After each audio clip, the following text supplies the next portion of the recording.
waves of his hand dismissively. Zhu Minglang scoffs, you actually have the nerve to ask to live? Just go quietly to hell. It suits you 1,000 times better than this place. With Hong Trin completely obliterated, Zhu Minglang turns away, and his dragon, Thian Sat, vanishes back into its spatial rift. Furious, Zhu Minglang growls, do they think Li Chuan is some kind of joke? No matter how many of these beasts come here, I will slaughter them all. Glancing over at Mokta, currently battling Dung Hon, he yells out to the dragon, how are things on your end? Dung Hon violently blows Mokta away. Here it comes, the dragon spins wildly through the air before crashing into a massive boulder. Trembling and dazed, Mokta weakly groans, I cannot hold on. Zhu Minglang grits his teeth, completely panicking. The companion beside him quickly warns this woman has the highest cultivation here, at least at the mid-tier king level. What kind of power does she possess? How did we completely fail to sense such immense strength when we first entered the city? Dust swirls as Dung Hon lands. She likely boosts her power by channeling her negative emotions. The more she hates everything around her, the stronger her cultivation grows. It is an impossible fight, unless you can somehow alter her mind and emotions. Nan Lingsha walks up from behind, stating, godly mortal, leave her to me. Zhu Minglang turns around Nan Lingsha. Have you already dealt with that wicked, evil cultivator? Frowning, she retorts, what do you think? Sweating, he points to the sky and says, Nan Lingsha is indeed amazing, but this crazy lady is tough, let me handle her. Nan Lingsha's face instantly darkens as she snaps, are you looking down on me? Waves of his hand frantically. Zhu Minglang denies it. Secretly, he whines to himself, oh man, my little auntie is in a really bad mood today. Folding her arms, she coldly remarks she is not worthy of destroying the statue of Li Yunzi. He secretly rejoices, seeing that his little auntie still cares deeply about his wife. Resolutely, Zhu Minglang reassures her, do not worry. I will absolutely make her pay the ultimate price. He quickly plans his strategy against Dung Hon. Wait, I can probably trigger her competitive nature, countering her hatred to mess with her head. With his mind made up, he turns to her, Nan Lingsha. Excuse my rudeness. With those words, Zhu Minglang steps forward and snatches away her veil, revealing an incredibly gorgeous face that could topple kingdoms, along with a perfectly voluptuous figure. Dung Hon is left completely stunned by Nan Lingsha's breathtaking appearance. Intense jealousy immediately flares up inside her. Staring with pure rage at Nan Lingsha, her heart burns with spiteful envy. How is this woman the exact spitting image of that statue? Was it carved in her likeness? Below, Zhu Minglang desperately tries to comfort the highly annoyed Nan Lingsha. Dung Hon dives down without a second thought, demanding to know who he really is and why they drew his portrait. Zhu Minglang quickly dodges her strike, mocking that she is way too ugly to face him. Huang Ling happily joins in, teasing that she is indeed ugly, pushing Dung Hon completely over the edge with pure rage. Zhu Minglang cheers his companion on, telling little Huang Ling to show her who is boss, and the little beast instantly slashes her face. Claw marks completely ruin her beautiful face, and Nan Lingsha immediately steps in to mock her misery. She scoffs that those scars actually look better on her as they glare at each other. Zhu Minglang chuckles to himself, thinking his sister-in-law is pretty savage for breaking that woman down with just a single sentence. Seizing the opening, he signals to little Huang Ling that her opponent's mental focus is shattered and completely wide open. He tells his companion to finish the job since she is easy prey now, and the fired-up little beast charges straight back at Dung Hon. His insane speed catches her completely off guard, leaving Dung Hon gritting her teeth as she glares at Huang Ling. He strikes with lightning speed, tearing the front of her clothes completely apart. Instantly, Huang Ling vanishes and reappears right behind Dung Hon to launch another surprise strike, leaving her completely defenseless as she takes the full impact and screams in absolute agony. Zhu Minglang is totally shocked, wondering if this beast is really the cute heating pillow he hugs to sleep. Who knew the little guy possessed Grandmaster-level skills, as he sends Dung Hon crashing headfirst into a filthy puddle of mud on the ground. Zhu Minglang stands over her with crossed arms, telling her she looks much more at home in a stinking sewer. He suggests she should just stay buried there, while a filthy Dung Hon grits her teeth, glaring up at them and calling them disgusting. Huang Ling delivers one final smack to shut her mouth before happily flying back into Zhu Minglang's arms, who proudly showers him with praise. He calls him a good boy as he steps forward to extract the dark purple energy swirling around the defeated Dung Hon. The energy condenses into a glowing purple bead in his palm, reflecting just how intense that woman's deep hatred truly was. This makes her soul bead much higher quality than normal, though he regrets forgetting to ask how they crossed the deadly void mist. Xinlian speaks up to explain they used their masks, prompting Zhu Minglang to ask if she means the mask on her face. With Dung Honing left in a miserable heap on the muddy ground, Xinlian begins to explain the origin of these special masks. She confirms they are made from processed dung oak, crafted using a very specific and rare method to ensure survival. The mask allows them to move freely through the deadly void mist, where absolutely no living being can normally hope to survive. Holding the mask, he realizes that with this item, he can cross the void mist and check out the divine territory for himself. Zhu Minglang turns to Nan Lingsha, asking her to return and report the situation to Li Yunzi, before slipping the mask onto his face and declaring his plan to head over and see what's really going on. Nan Lingsha nods in agreement. She warns him that he must return to Li Xuan before the next wave arrives, crossing her arms to remind him that nothing compares to the massive resources the Longmon domain offers. Zhu Minglang turns away, telling her it's fine as he bids her goodbye. Flying off on his sword, he calls out to Makta to take him across, since she is the only companion capable of soaring through the void mist. Fired up with intense determination, Zhu Minglang is eager to see what kind of place this really is. By the time he arrives, the sky is stained, blood red, and a massive, winding skeleton lies stretched out right before him. He expected this land to be completely untouched by the devastation of the Kirkding continent, but seeing how completely desolate it is, he was dead wrong. Near the skeleton's tail, he spots a crowd gathering, so he quickly takes off his mask and hides behind a boulder, trying to see what they're up to. Wondering why so many people are crowding together, he decides to slip closer. Suddenly, a man named Thurng Ap confronts him, demanding to know who he is and why an unfamiliar face is loitering around here. Zhu Minglang breaks into a cold sweat, fearing his cover is blown, but Thurng Ap simply scowls and asks why he isn't inside hiding before nightfall. He asks if he has a death wish, and a relieved Zhu Minglang plays along, glad that his cover remains totally intact. Thurng Ap then asks if he managed to find anything useful on his journey. He sighs, saying the mist made things impossible, but mentions hearing rumors that the Huck Thien Fong faction somehow found a way to slip inside. Wondering how they are doing, he leaves Thurng Ap panicked to hear that the Huck Thien Fong crew got inside. Zhu Minglang lies that he saw them go in but doesn't know their fate, before casually asking the man about the nearby bone temple since he is new. He asks what they're all doing here, making Thurng Ap highly alert as darkness rapidly approaches. A wave of dread hits Zhu Minglang as he wonders if some terrifying creature lurks in the dark. Thurng Ap scowls, explaining that in the divine territory, only gods and their chosen can walk the night, while mere mortals and slaves are forbidden. Oh no, he panics, damn it. He accidentally fell right into a trap, and he needs to shut this topic down immediately. Zhu Minglang scratches his head in confusion. Didn't he just get here? Since there are so many unknowns, let's go hide in the temple first, he says. Suspicious, Shang Zhuang eyes him. You know nothing about the divine territory. Are you even human? Night falls over the ancient bone temple. A cold, crescent moon hangs high in the sky. Many people are hiding beneath a giant beast skeleton, huddling in small groups around campfires for warmth. Zhu Minglang wonders to himself, why on earth are they so absolutely terrified? A sudden scream. A desperate cry for help pierces the silence. Save me. Zhu Minglang turns to see a nightbat girl in tattered clothes running toward them in terror. Help me, she begs. Something is chasing me. The sympathetic crowd quickly invites her inside. You think you can escape? Suddenly, the Batgirl flashes a highly bizarre smile. Sensing danger, an old man yells, "Stay away from her." But before he can finish, the Batgirl bites a man's neck, sucking his blood as massive bat wings sprout from her back. Watching from the side, Zhu Minglang wonders what kind of monster she is. A literal man-eating demoness of the night? Her stunning looks are pretty impressive, almost rivaling his own wife. Suddenly, Shang Zhuang roars out, "Vile night Batgirl, I am a Shang Zhuang of the Sparrow Wolf Stardust. Step into this bone temple, I will shatter your soul." With fresh blood still dripping from her lips, the Batgirl laughs, seductively threatening me. You do not have the strength for that. Toss 3 handsome men out of this bone temple. Do that, and I will happily leave you alone. A man nearby whispers in a panic this Batgirl has cultivated for over 80,000 years. We must proceed with extreme caution. Shang Zhuang stays silent, face grim. The Batgirl sneers, refuse if you want, but I will return at midnight to drain every last drop of your blood. Letting my sisters bathe in a warm pool of blood. Cornered, he reluctantly agrees. Fine, as you say. Zhu Minglang is absolutely horrified. He actually agreed? This is a literal man-eating monster right in front of them. Shang Zhuang turns to the shivering crowd and points at someone. You. He then points to a green-haired girl, you. Then he glares at Zhu Minglang and you. Startled as the finger points right at him. Zhu Minglang demands, why me? You look decent enough. Why not sacrifice yourself for the group?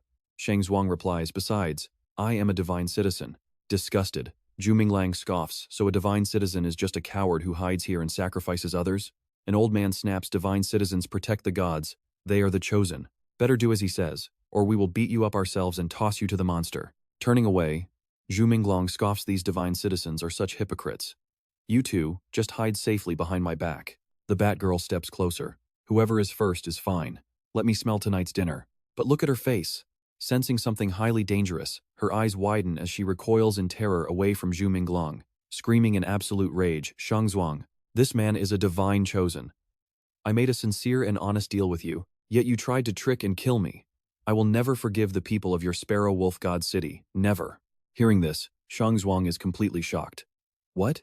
He stares at Zhu Minglang, who is now surrounded by a massive aura of power, murmuring in disbelief this guy is actually a divine chosen? The Nightbat girl spreads her massive black wings and takes flight, yelling down, I will remember this grudge. Just you wait. Zhu Minglang turns to soothe the others. She is gone. Do not fear. Mi Rong is still visibly shaken, keeping her head low as she responds softly. Laughing, he walks over and throws his arm around her shoulder. We are both guys. Why are you being so shy? Mi Rong blushes hard in sheer embarrassment. Wait, what is he feeling? Zhu Minglang holds her and freezes. It is so soft. He stammers, are you a girl? She blushes, remaining completely silent. Shang Zhuang bows with deep respect. I was blind to your divine destiny. Please accept my humblest apologies. Zhu Minglang takes Mi Rong's hand to leave, tossing back a cold remark, do not get too close. I might make you sick. Shang Zhuang grinds his teeth. Who does this arrogant brat think he is? Once I locate the entrance to the lower realm and claim the lost grace down there, I will also become a divine chosen myself, he mutters. Later that night in the forest, he builds a campfire while Mi Rong sits inside a tent made of giant monster bones, quietly watching. Tending the fire, Zhu Minglang asks, my name is Zhu Minglang, what is yours? Looking at him, she gently replies, I am Mi Rong. Why are you disguised as a man anyway? Zhu Minglang asks. Did you not know that Nightbat Girl specifically hunts down and eats men? Embarrassed, Mi Rong replies, I have unavoidable reasons. He says, fair enough. Earlier I heard them talking about getting grace from the lower realm. With 33 gods in this divine territory, do they not grant grace to the people here? She explains the grace of the ascending gods flickers across the night sky, with absolutely no set pattern. Plus, the grace appearing in our territory this time is extremely scarce. Mi Rong looks at him, highly confused. You are a divine chosen too, how can you not know any of this? Crying fake tears, he immediately plays victim. Zhu Minglang admits that his brain was once severely injured, causing serious memory issues that make it completely impossible to remember many things from his past. Feeling sympathetic, Mertdung tells him that if there is anything he does not know, he should just ask her because she knows quite a lot. Zhu Minglang asks if it is true that the Chosen of God can travel freely at night, and she confirms they can, as long as they do not run into Yin officials, or the Yama Dragon and the Night Lady, noting that Yin officials have pointed ears emitting purple energy, with yellow talismans floating before their blank faces. Its burning red eyes open amidst a purple magic storm, while the Night Lady channels a dark pink aura, her purple eyes flashing with power. Mertdung explains that most night monsters will not bother the Chosen of God.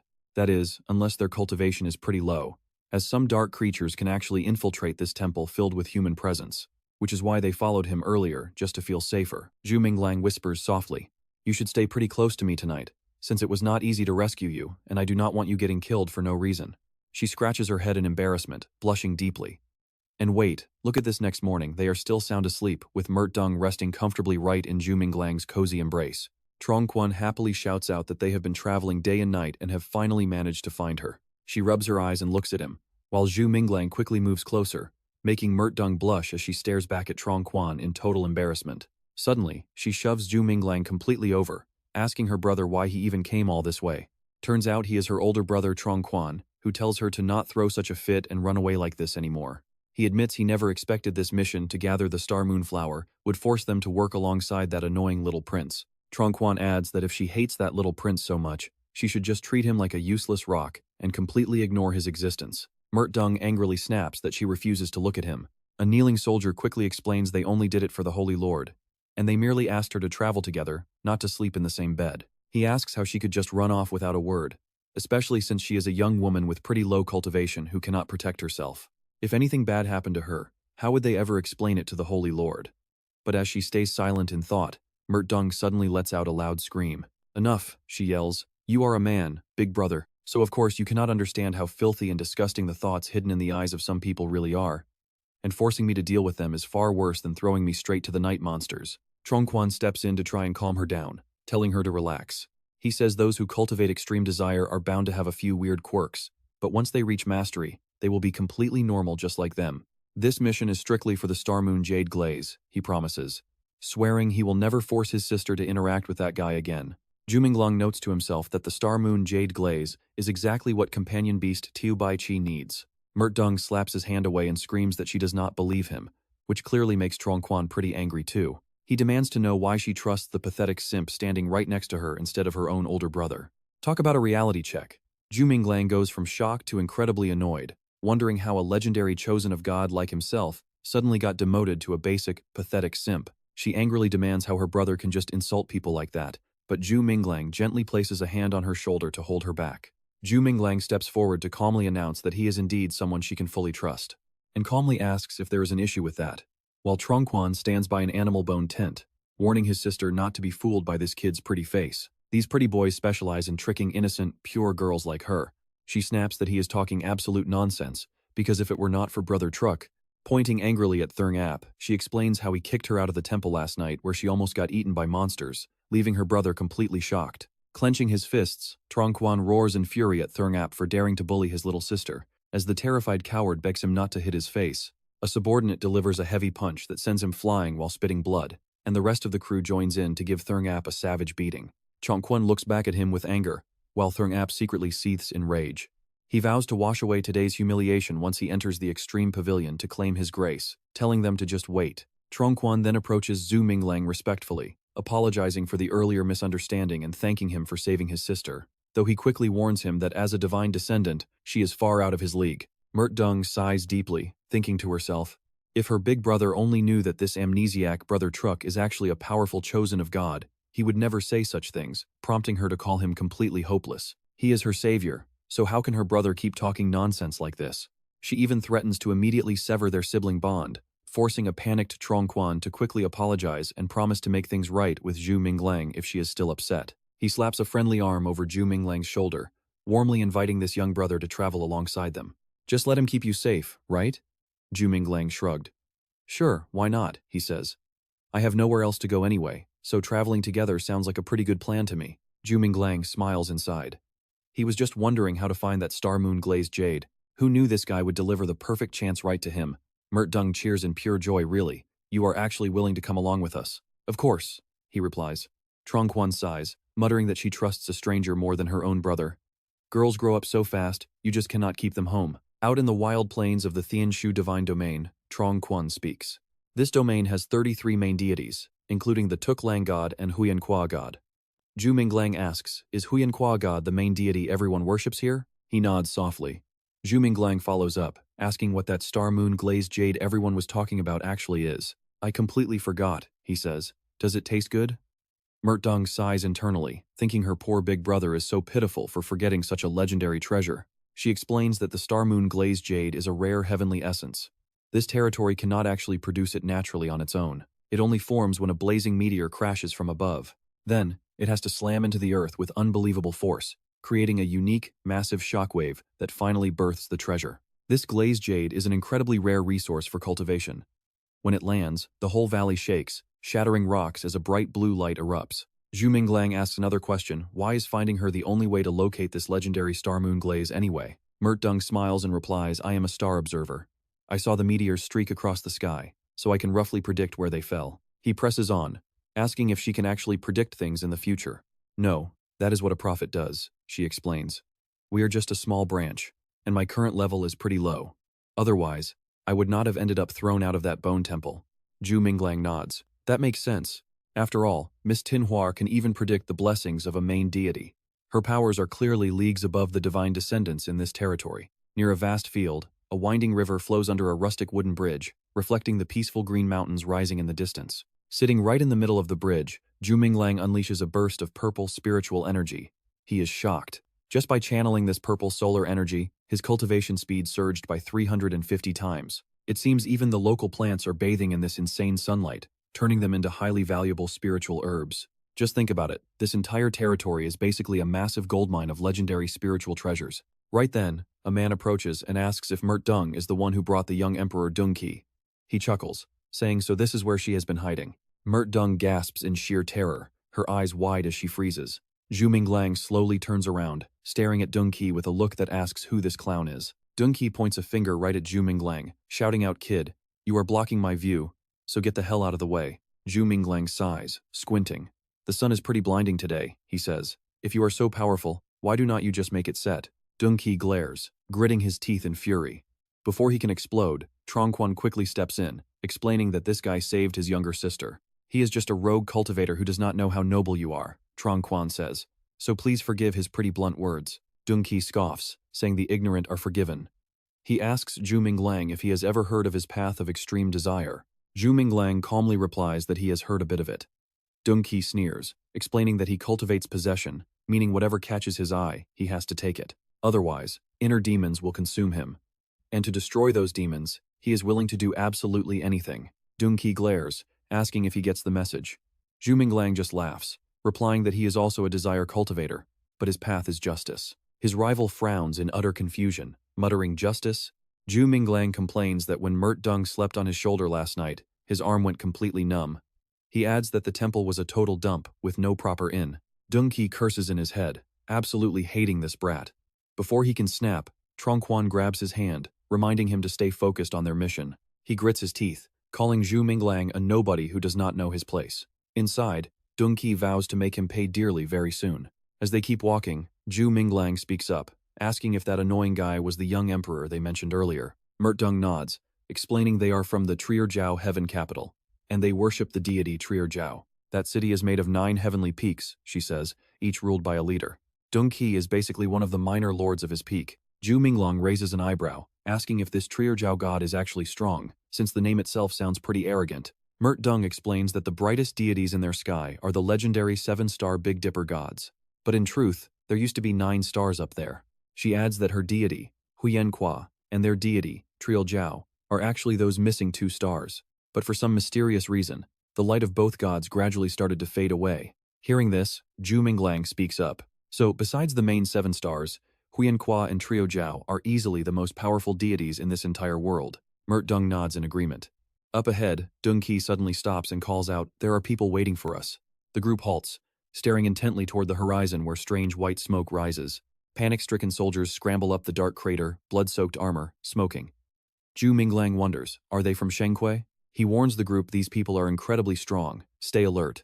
But Duangkai scoffs, calling them mere refugees and telling everyone to just kill them. Liam Long rears back with a roar, eyes glowing as it fires a freezing blue beam through the dark sky. Standing firm on its back, he orders the dragon to unleash a furious blaze. Zhu Minglang realizes that despite their brute strength, these steel-skinned fighters are no match for Hong Tianfeng. Trongquan points ahead and yells, "We chase them." Liam Long blasts through the sky, leaving a devastating explosion that tears the hillside apart.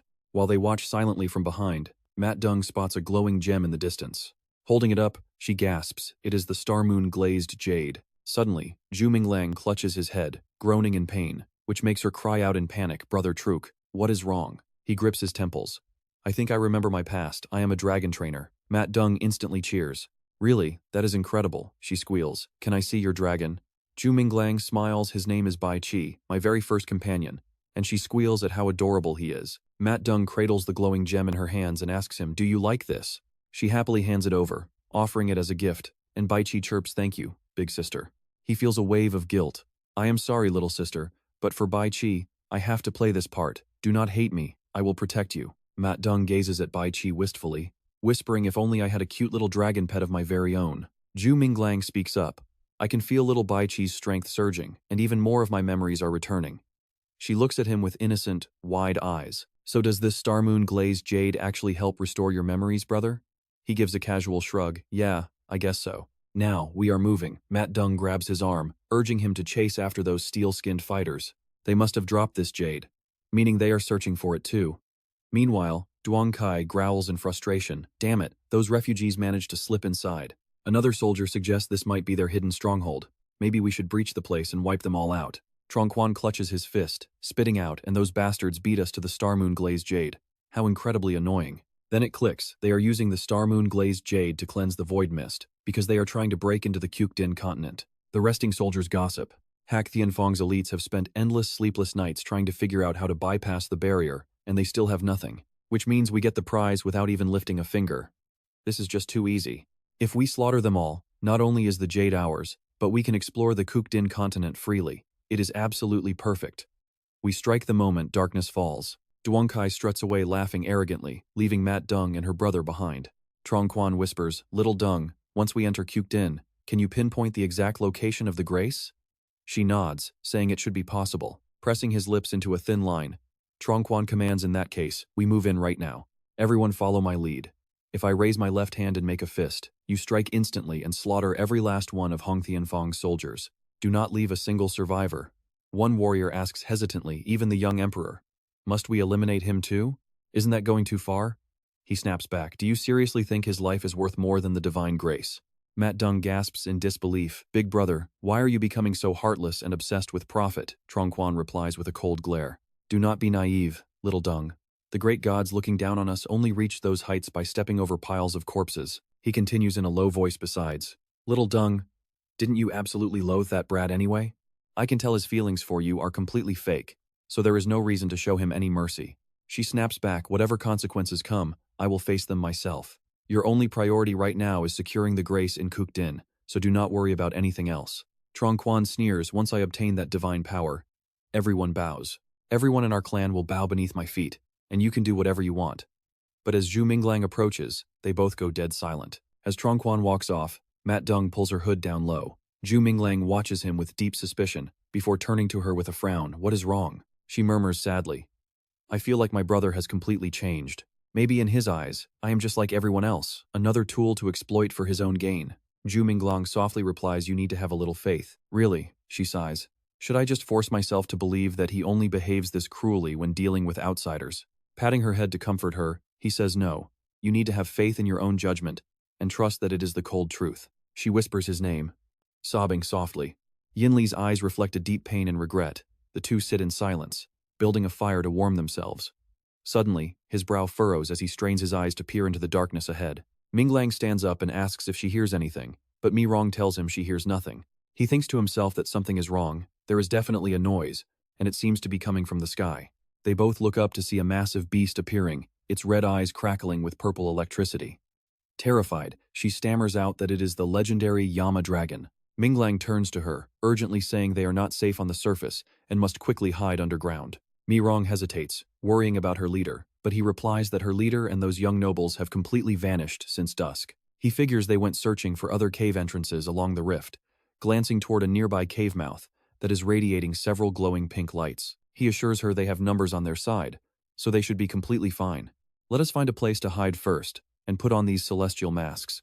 She agrees, and both don their masks before heading deeper into the cave. Panicking, Mi Rong tells him he has saved her life once again, and she honestly has no idea how she can ever repay his kindness. Minglang turns, saying that simply helping him recover his memories is more than enough.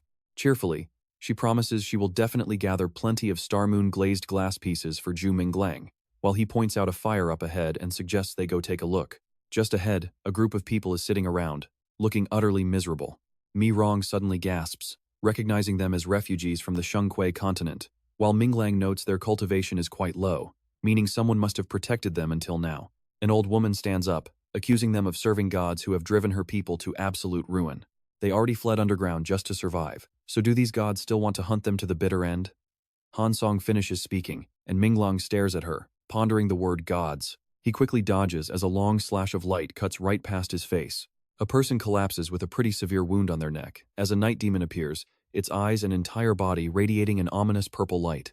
The crowd screams in pure terror upon seeing her, while Minglang warns it is a night demon, and Mi Rong clutches his arm in fear. The night demon growls menacingly, her bizarre body shrouded in a thick cloud of rising dust.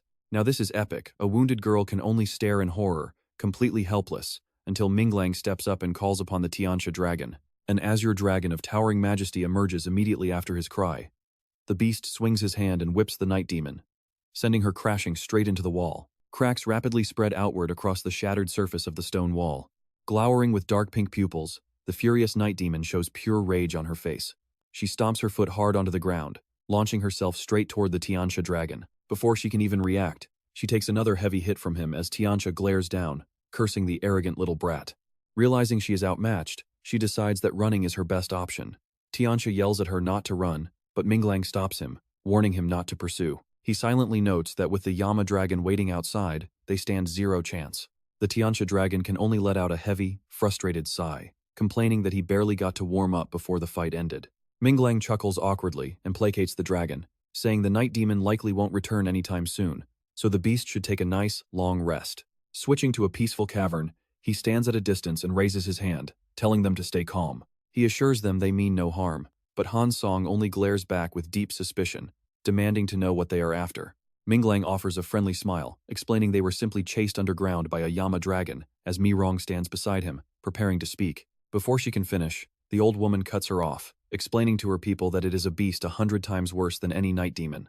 Trembling with fear, she tightly grabs his arm and whispers to Zhu Minglang.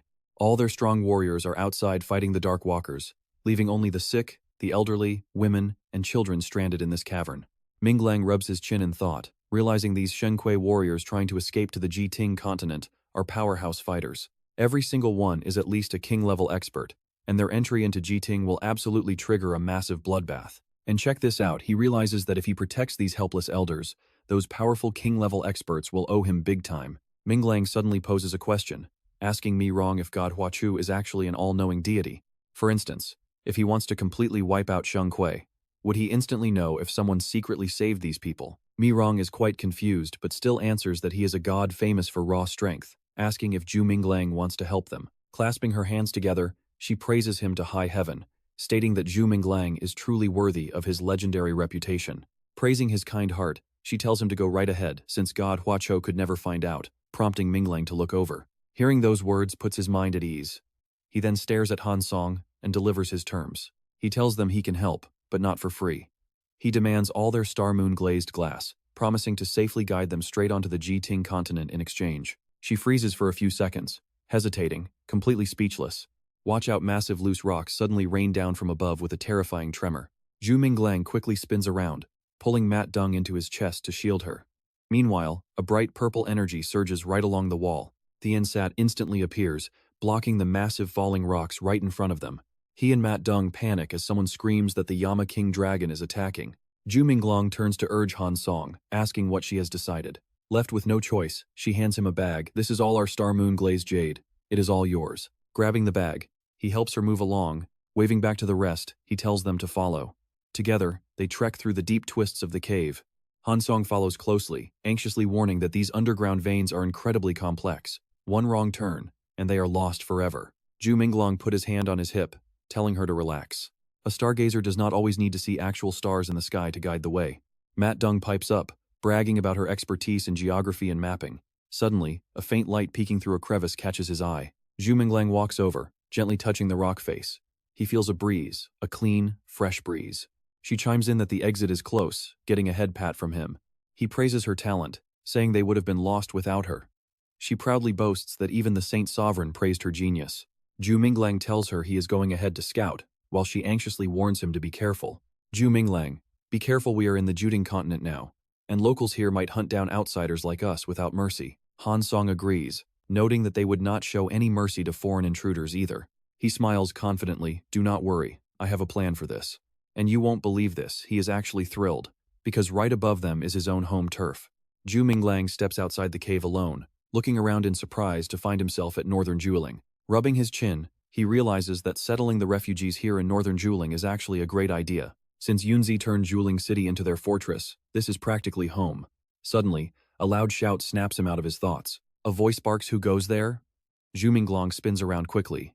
An attacker lunges at him, shouting that they must strike these foreign bandits down before they can do any harm. Ban Thua, deputy commander of the Flying Dragon Battalion, stops him, yelling to light the beacon and alert the whole army. Seeing them prepare to fly off, Zhu Minglang frantically yells out, "Commander, stop, do not light that fire. It is friendly fire." Hearing that voice, Ban Thua turns around, completely baffled. Recognizing Lord Zhu, the commander and his mount quickly land right before him. He leaps down, asking why the Lord is out here. He asks if the Lord is patrolling, insisting that they should be the ones handling such trivial tasks. Zhu Minglang points toward the dark cave, explaining he just rescued some survivors. He instructs the commander to secure shelter for them while staying highly vigilant. We have no time, I will explain later. Bowing respectfully, he replies that no explanation is needed, as following orders is simply his duty. Half an hour later, supplies are handed out to the refugees as an announcement echoes through the yard. The guard calls out, "Feel free to pick your rooms, and we will bring food, fresh water, and warm blankets shortly. If anyone needs medicine or assistance, simply let the deputy commander know right away." Leaning on her staff, Han Song thanks Zhu Minglang but begs him to save the rest of their people left behind. He readily agrees, but strictly warns her that everyone must absolutely obey his instructions. Glancing back at an injured man, she explains that her husband is their true leader and suggests they speak. Zhu Minglang approaches, asking if the man is indeed their true leader. Hongkan, the sovereign of the Shenghui continent, sits covered in thick bandages and asks if he would even believe him. Talk about a massive plot, his face twitches as he realizes this leader is actually the supreme sovereign. Deep in thought, Zhu Minglang recognizes that this injured man is incredibly powerful, likely a sovereign rank expert. Yet, seeing such an ultimate powerhouse reduced to this state means the 7 divine stars cannot be taken lightly. Hongkan quietly asks if these underground veins have experienced several violent collisions. Zhu Minglang explains that this place is Lichuan, which only recently connected to the extreme court continent, making it a fairly independent territory. Hongjing compares it to his own home, mentioning that Shenghui also has newly connected lands bordering its territory. But most of those new borders are in terrible shape. Your place is quite nice, Hongjing praises, making Zhu Minglang smile brightly. Truly great leadership, Hongjing says. But Zhu Minglang credits his wife instead. Hongjing then questions him. The Emperor of Extreme Court seems determined to push us to our deaths. Do you really want to defy him just to protect us? Zhu Minglang stands before them and offers a guarantee. Do not worry about that, he says. I will properly settle your people. However, the peak cultivators of Shenghui must fully obey our commands and follow our lead. Besides, your strength is immense. Once you recover, you will pose a major threat to Lichuan. Zhu Minglang raises a single finger to state his absolute demand, declaring that they must sign a binding curse contract with him. Han Song is startled, raising her eyebrows in disbelief. This seems a bit too harsh. Yet Hongjing does not get angry. He simply sighs in agreement, admitting his soul is already too heavily stained with sin to ever be redeemed. So what does one more curse even matter now? If it grants his people a peaceful sanctuary in these chaotic times, it is more than enough. Mirong immediately pulls out a contract scroll, offering her own advice. She urges Zhu Minglang to keep this divine contract paper safe. If the scroll is destroyed, the binding oath will lose all of its power and become completely useless. Surprised, Zhu Minglang asks if she truly places that much blind trust in him. With eyes shining like bright stars, she insists that he is a truly good man. If he ever ascends to godhood, he will surely become a wise and glorious deity. Without hesitating, Hongjing presses his thumbprint onto the divine contract, sealing the pact. With the deal sealed, Zhu Minglang pockets the contract and tells Han Song to follow him back to find the rest of her surviving clan. Han Song quickly agrees, and before long, the group makes their way back to the familiar cave. Mirong shields her eyes from the bright sun, noting that the night demons will not attack them during the day. Zhu Minglang looks over at Han Song and asks if she can actually locate her missing clan members. Crouching down to carve a symbol onto a nearby tree, she tells him she has found their secret markings and to follow her. A short while later, a Shenghui powerhouse named Peng Kai appears with his men. Despite a nasty shoulder wound, he eagerly greets them. He is overjoyed to see the Empress alive and asks about the Emperor. Han Song reassures him that everyone is perfectly safe. She explains that Zhu Minglang is the savior of their entire clan, telling them they must respect him just as they would their own sovereign. Peng Kai immediately cups his hands in a respectful salute, thanking Zhu Minglang for saving the lives of his entire clan. He swears to serve him like a loyal beast of burden from now on. Peng Kai swears never to break his vow. Noticing his injury, Zhu Minglang remarks that the wound looks quite severe. Peng Kai then recalls getting grazed by the deadly fangs of the Yama dragon. They crossed paths with the terrifying Yama dragon last night. To protect his men, he lured the beast away but got slashed. Just think about that for a second. Who on earth survives baiting a legendary Yama dragon? This guy's power is clearly nothing short of monstrous. On top of that, these men are all king-tier experts. Once they reach Lichuan, they might easily take over the entire place. Noticing his tense expression, Han Song easily reads his mind. She realizes that Zhu Minglang is deeply wary of Peng Kai's overwhelming strength. She realizes that only a solemn soul oath from Peng Kai can completely clear Zhu Minglang's deep suspicions. She immediately suggests this idea to the young master. Since Peng Kai is exceptionally powerful, she suggests having him swear a soul oath of lifetime loyalty directly to him. Zhu Minglang pulls out the contract scroll and readily agrees, instructing him to stamp his fingerprint onto the divine oath paper. This will officially seal a soul contract between them. Peng Kai complies without any hesitation, pressing his thumb onto the paper. Peng Kai reassures him that he belongs entirely to him now. Shortly after, Mirong looks toward the forest ahead and speaks up. She points out the general area, but explains they must wait for nightfall and the stars to pinpoint the exact location. Only then can she guide them accurately. But Zhu Minglang objects, pointing out that the Yama dragon hunts every single night. Let's be real, they would have zero time to hunt for that Star Moon Jade Glaze with a dragon around. Turning back, he instructs Han Song to lead her people to Lichuan first, while he and Mirong venture off to find the Star Moon Jade Glaze alone. She readily agrees, telling him not to worry. Before they know it, the heavy twilight shadows begin to blanket the entire forest. Mi Rong points her finger toward the eastern horizon, suggesting they head that way first, and Zhu Minglang nods in agreement. They move out, quickly finding a deep crevice along the massive rift. She excitedly points out that the prize is hidden right inside that gap. He smiles, silently marveling at the bizarre sight of the Yang spirit and the evil entity resonating together in perfect harmony. Zhu Minglang's eyes suddenly went wide with shock as he muttered under his breath. He recognized the massive dragon with its terrifying murderous aura looming behind the thick smoke right away. Terrified of the Yama dragon, Murtung hid behind Zhu Minglang's back and urged him, grab it now while you can. It hasn't noticed us yet. Your only option is to be brave and go all in. A surge of blood-red energy shot straight into the sky. Standing on Makta, Zhu Minglang slowly flew closer to it. Now check this out, even with the Yama dragon guarding that crystal orb, he actually has the guts to reach out and snatch it. Zhu Minglang grabbed Murtung, steered Makta, and rocketed away to make a desperate escape. To the Yama dragon's absolute shock, seeing its treasure stolen, it instantly let out a menacing roar. Violent tremors constantly shook the entire area, turning his face pale as he yelled out in fear. A tribulation! Murtung snuggled against Zhu Minglang, quickly calculating their escape. Brother Truck, if we escape through that crack right now, we might make it in time. He sighed, muttering that they were in massive trouble again. Right then, a group riding flying beasts arrived, shouting that the two of them had absolutely no shame. How dare you act so intimate in broad daylight? Do you think I, Murtung's actual fiancé, am already dead or something? Zhu Minglang frowned and waved them off. Broad daylight. The sun's already down. A good dog doesn't block the path, so get lost. Deng Qi pointed forward, ordering his men to capture this shameless couple immediately. I want to bury that brat alive right in front of this woman. She scowled and snapped. Deng Qi, keep daydreaming on your own, but stop clinging to me like a mad dog. I will definitely report this to Holy Lord Min, and let him punish you for your insolence. The Yama dragon is right behind us, so if you don't want to die, get as far away as possible. He snapped back, demanding if she still wanted to protect her little lover even at a time like this. Zhu Minglang stepped in with a cold threat. Your whole body is already covered in death energy, so let me grant your wish. Instantly, Thantrak and Thiensot materialized right behind his back. He ordered them not to waste time. They had to finish this fight fast.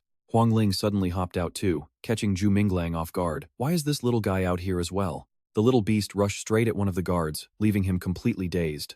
Huang Ling spun around and delivered a devastating kick that made him cough up blood. He even tore straight through the guard's body, leaving a massive hole while wearing a super smug grin. Seeing this, Zhu Minglang stared in absolute shock. Is that little guy actually that powerful? Murtung clenched her fists, cheering with pure excitement. Brother Truck's dragons are seriously so amazing. Deng Qi quickly spun around, only to see his fallen ally plummeting helplessly from his flying mount. His face darkened as he hissed a curse. You absolute nobody. You have no idea who you're messing with. How dare you steal my woman? Just go to hell. His dragon mount opened its massive jaws wide, letting out a deafening roar. It gathered all its strength, blasting a blinding beam of golden energy straight at Zhu Minglang. Zhu Minglang stepped aside in an instant, easily dodging the blast while scoffing. Did you think I couldn't avoid that? He looked down at the massive block of ice created right before his eyes and praised himself. Not bad. Luckily I moved fast. Otherwise I would have ended up frozen solid right there. Deng Qi and his mount paused in the swirling mist, and he ordered Van Tiu to hide in the fog and toy with their enemies. In an instant, both he and his beast completely vanished into the thick fog. Zhu Minglang frowned, realizing that if they kept wasting time, the Yama dragon would catch up to them in no time. Since it had come to this, he raised an item in his hand and warned her. Murtung covered her ears, nodding, I will do whatever you say, Brother Truck. With that, the metallic ring began to glow. A bright blue circle shot out, and in a split second, the entire area was engulfed in a massive explosion. Deng Qi and his beast had absolutely no time to react. Hit hard by the shockwave, he spat out blood and lost his balance, plummeting straight down. Zhu Minglang held Murtung tight and leaped onto Thiensot, urging it forward. Thiensot, get us out of here right now. A terrifyingly powerful dragon is hunting us down. The battle-hungry beast roared back. What is there to fear? If it's an evil dragon, let's take it down together. Thantrak, flying ahead, fully agreed. Yeah, exactly. Zhu Minglang conjured another blue circle and snapped, stop fooling around. We are absolutely no match for that thing. Thantrak, retreat first. Zhu Minglang then urged Thiensot to use its dark form to quickly dive deep underground. Don't worry. Let's suck it up for now. Once we increase our cultivation, we'll beat that dragon to a pulp. Thiensot eagerly chimed in, beat it to a pulp. Suddenly, a surge of dark red spiritual energy shot straight up from the bottom of the abyss, forming a glowing circle right in front of the Yama dragon. The soaring energy woke the beast up completely, causing the Yama dragon to let out a low, dangerous rumble. Struggling to sit up while coughing, Dungki looked up and stared at the bright golden power surging behind the thick dust. A massive swirl of spiritual energy surged from the bottom of the abyss, shocking Dungki as he collapsed to the ground, screaming, "Oh my god! What is happening? Quick, pull me up!" The nearby men panic just as badly, and Yangji's desperate screams echo everywhere. He yells for Xiao Tianzi to get up here, but a dragon radiating pure, murderous intent blocks his path. Yangji gasps in absolute horror. It is the Yanwang dragon. He weeps in regret, cursing his own stupidity for ignoring that brat's warning. It was all true. Is wearing a green hat really that bad? Staying alive is everything. He would wear a green hat hundreds or thousands of times if he has to. Yangji frantically kowtows, cracking the giant stone beneath his knees as he begs. "We did not mean to offend you, great lord of the night. We truly had absolutely no intention of disrespecting your holy presence." The Yanwang dragon glares down coldly, slowly opening its massive jaws as terrifying spiritual energy begins to gather inside. Without warning, the Yanwang dragon unleashes a blazing torrent of fire straight onto them, completely turning the entire area to ash. Agonizing screams echo through the smoke before the scene shifts to a peaceful courtyard under a beautiful, clear blue sky with drifting white clouds. Mirong looks over in surprise at Minglang, who is greedily chugging down his wine, holding the glazed jade in one hand and a wine bowl in the other. He cheers about how insanely intense the fight was, prompting her to speak up.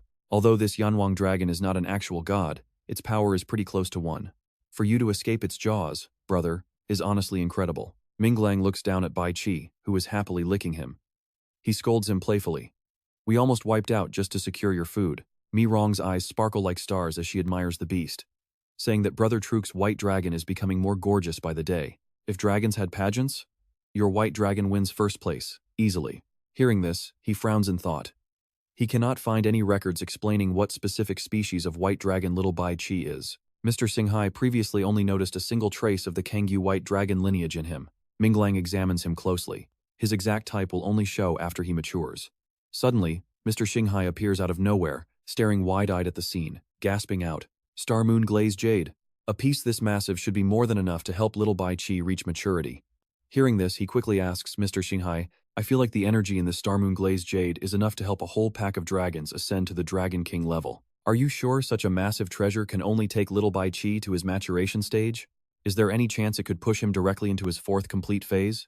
Closing his eyes, Mr. Xinhai explains that this metamorphosis reincarnation of little Bai Qi is highly unusual, likely due to the influence of the Dragon Gate, especially since he broke out of his cocoon while receiving the grace of a true god. Wait, what? Minglang is completely stunned to hear that little Bai Qi is highly likely an actual dragon god, making him gasp in absolute disbelief. Then Minglang bursts out laughing, looking at Bai Qi and asking if he even knows he is a little dragon god. Mr. Xinhai warns him that, for a little dragon god, every single growth stage requires a massive, painful price to be paid. A simple metamorphosis is not enough to keep him stable, as he could easily regress to his weakest state in an instant. Hearing this, he sighs in deep agreement. Exactly. Even a future high dragon god can easily meet an early end before fully maturing. Mi Rong raises her hand to comfort him, telling her brother to worry not, as Tianshu Shengong has plenty of resources and ascension opportunities. Minglang rubs his chin.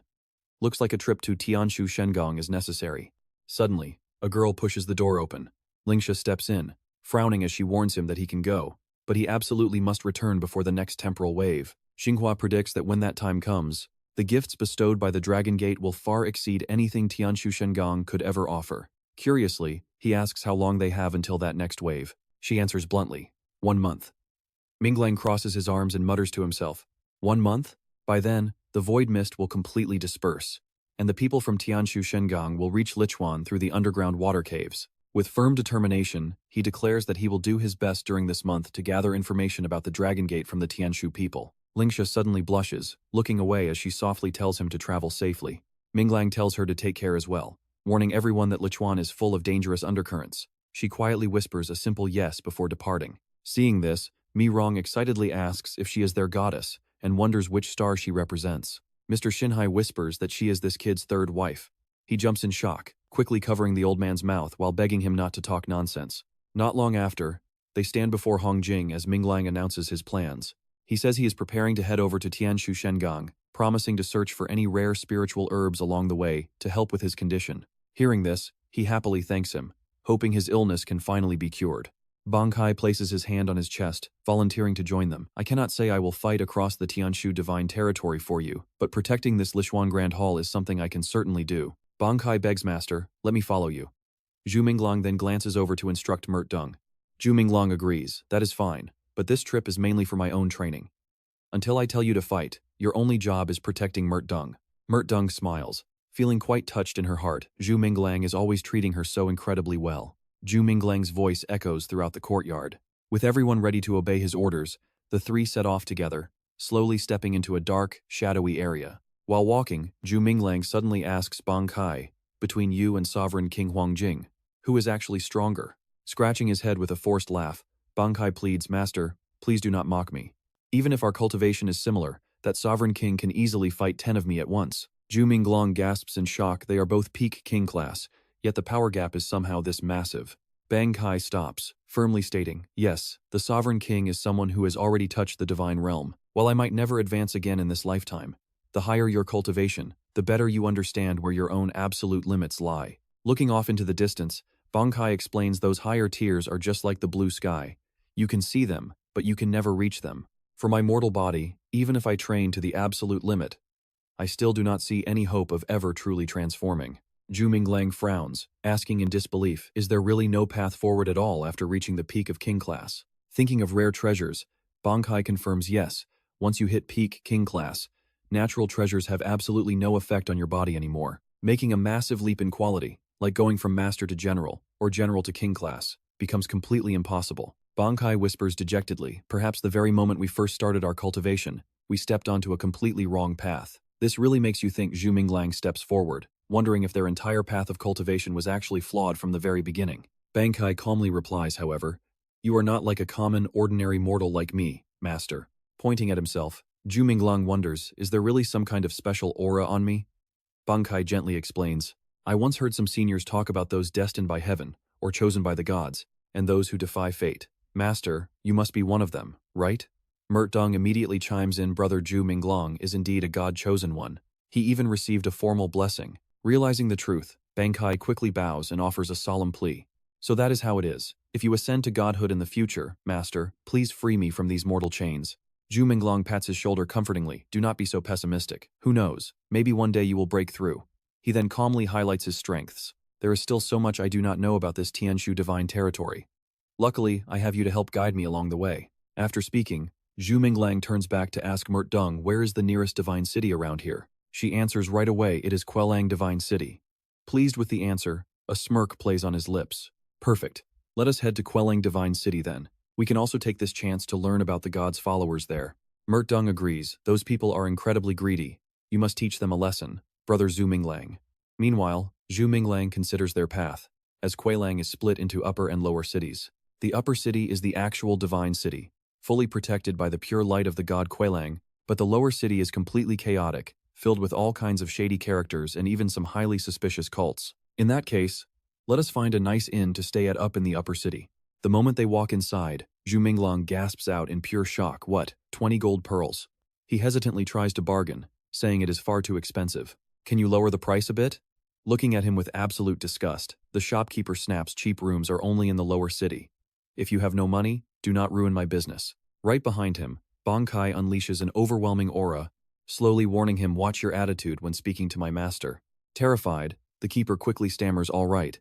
Every guest in the upper city receives the god's protection. My place is already the cheapest. Satisfied, Zhu Minglang replies, fine, we will take 3 rooms. The keeper submissively leads them. Right this way, master. By nightfall, Zhu Minglang lies in bed, his forehead soaked in sweat. And here comes the nightmare. Zhu Minglang frowns in his sleep, tossing and turning as a terrifying dragon starts chasing him through his dreams. He runs with all his might, pleading desperately, Mother, I was wrong, please stop chasing me, big brother. The next morning, soft sunlight spreads across the room. Zhu Minglang sits up, holding his aching head and complaining, what on earth was that dream even about? It totally scared me to death. Just then, Mert Dung appears out of nowhere, cheerfully calling out, good morning, Brother Zhu Minglang. Noticing the dark circles under his eyes, which look almost as bad as a panda's, she asks in panic, did you not sleep well last night? You look so terribly pale. Zhu Minglang replies wearily, yeah. I had a really awful nightmare.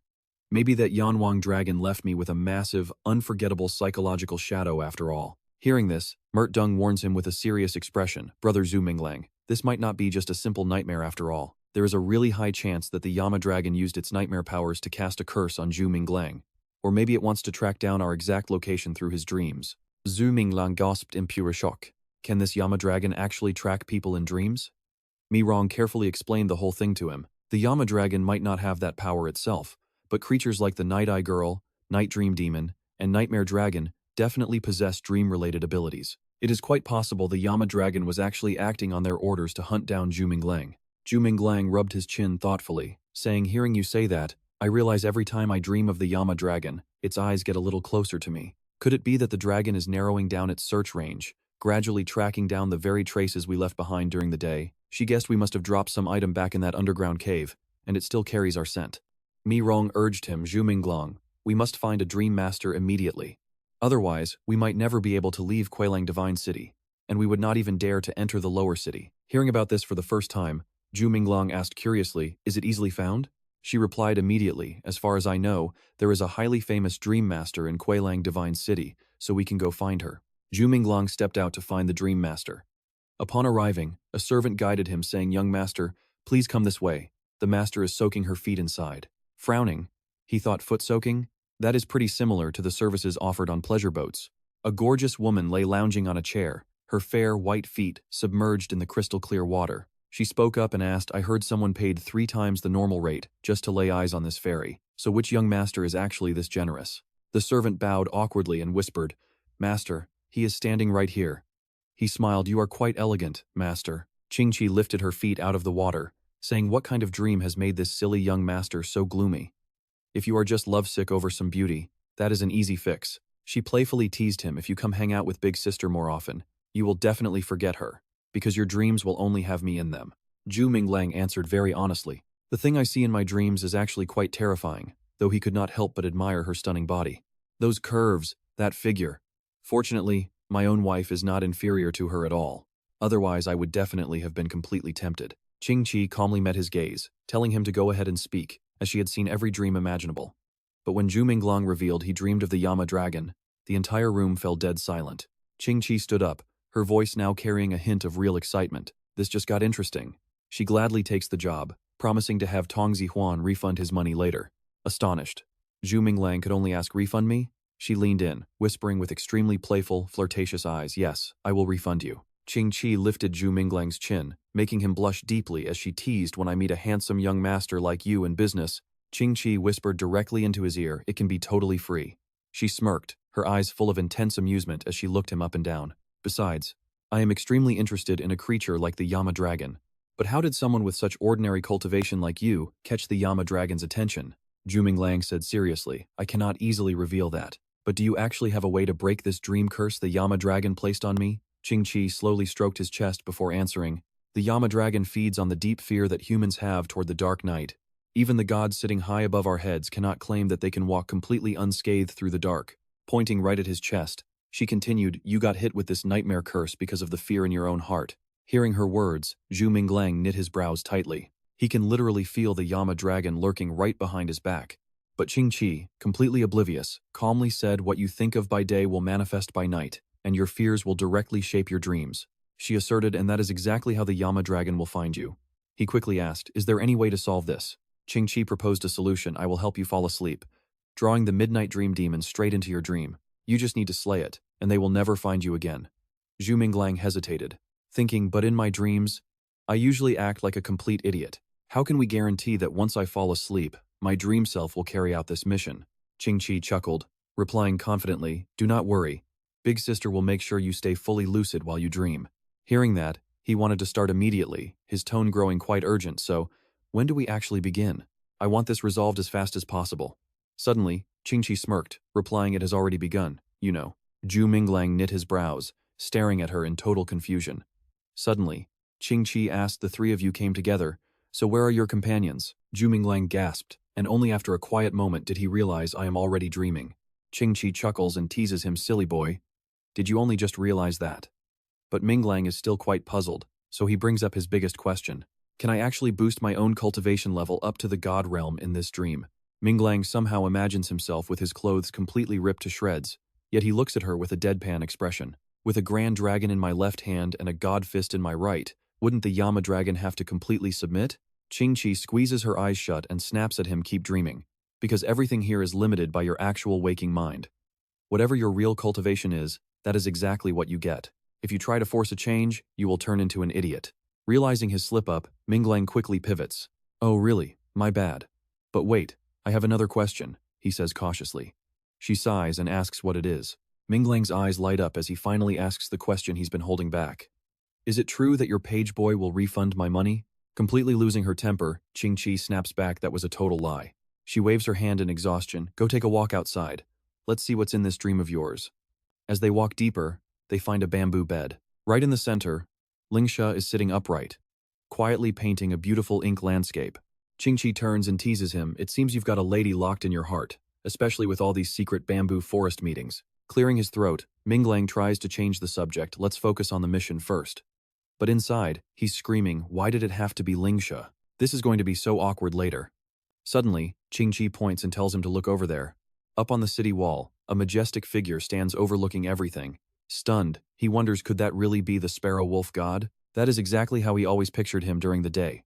Qingqi facepalms in pure disbelief, hoping the Midnight Dream Demon won't copy that exact shape. Otherwise, how will you ever beat the real Sparrow Wolf God, she wonders. This guy's imagination is seriously messed up. She can only hope nothing weirder pops up next as they move on, with Qingqi constantly warning him along the way. Keep your eyes open because the Midnight Dream Demon can easily hide inside the most ordinary things from your past memories. Minglang nods and scans the area, but she isn't done lecturing him just yet. Since this is a place you've been to, try to remember if anything here feels slightly out of place compared to your real memories. Looking at the flowing river nearby, he realizes they are currently walking along the riverfront street of ancestral Dragon City. The scars from the falling meteor are still visible even in this dream. And then, look at this. Suddenly, Minglang spots river lanterns drifting on the water. Just then, a familiar voice calls his name from behind, and he quickly turns. Fang Yunyan stands there holding a lantern, curious to know if he already made his wish. Since he did, she excitedly asks what he wrote. Minglang proudly boasts, without a shred of shame, to be completely matchless under the heavens. Nianian looks down, her face shadowed as she quietly mutters, matchless under the heavens. Is that so? Suddenly, she makes a goofy face and teases him for talking nonsense. Watching her walk away, Minglang frowns in confusion, asking if the Midnight Dream Demon would ever disguise itself as his close friends or dragons. Qingqi immediately explains that a clever Midnight Dream Demon is not that foolish. They usually mimic the ordinary folks you see every single day, yet never actually pay any real attention to. Minglang nods slowly, starting to piece it all together. If that's the case, then Nianian is probably completely safe.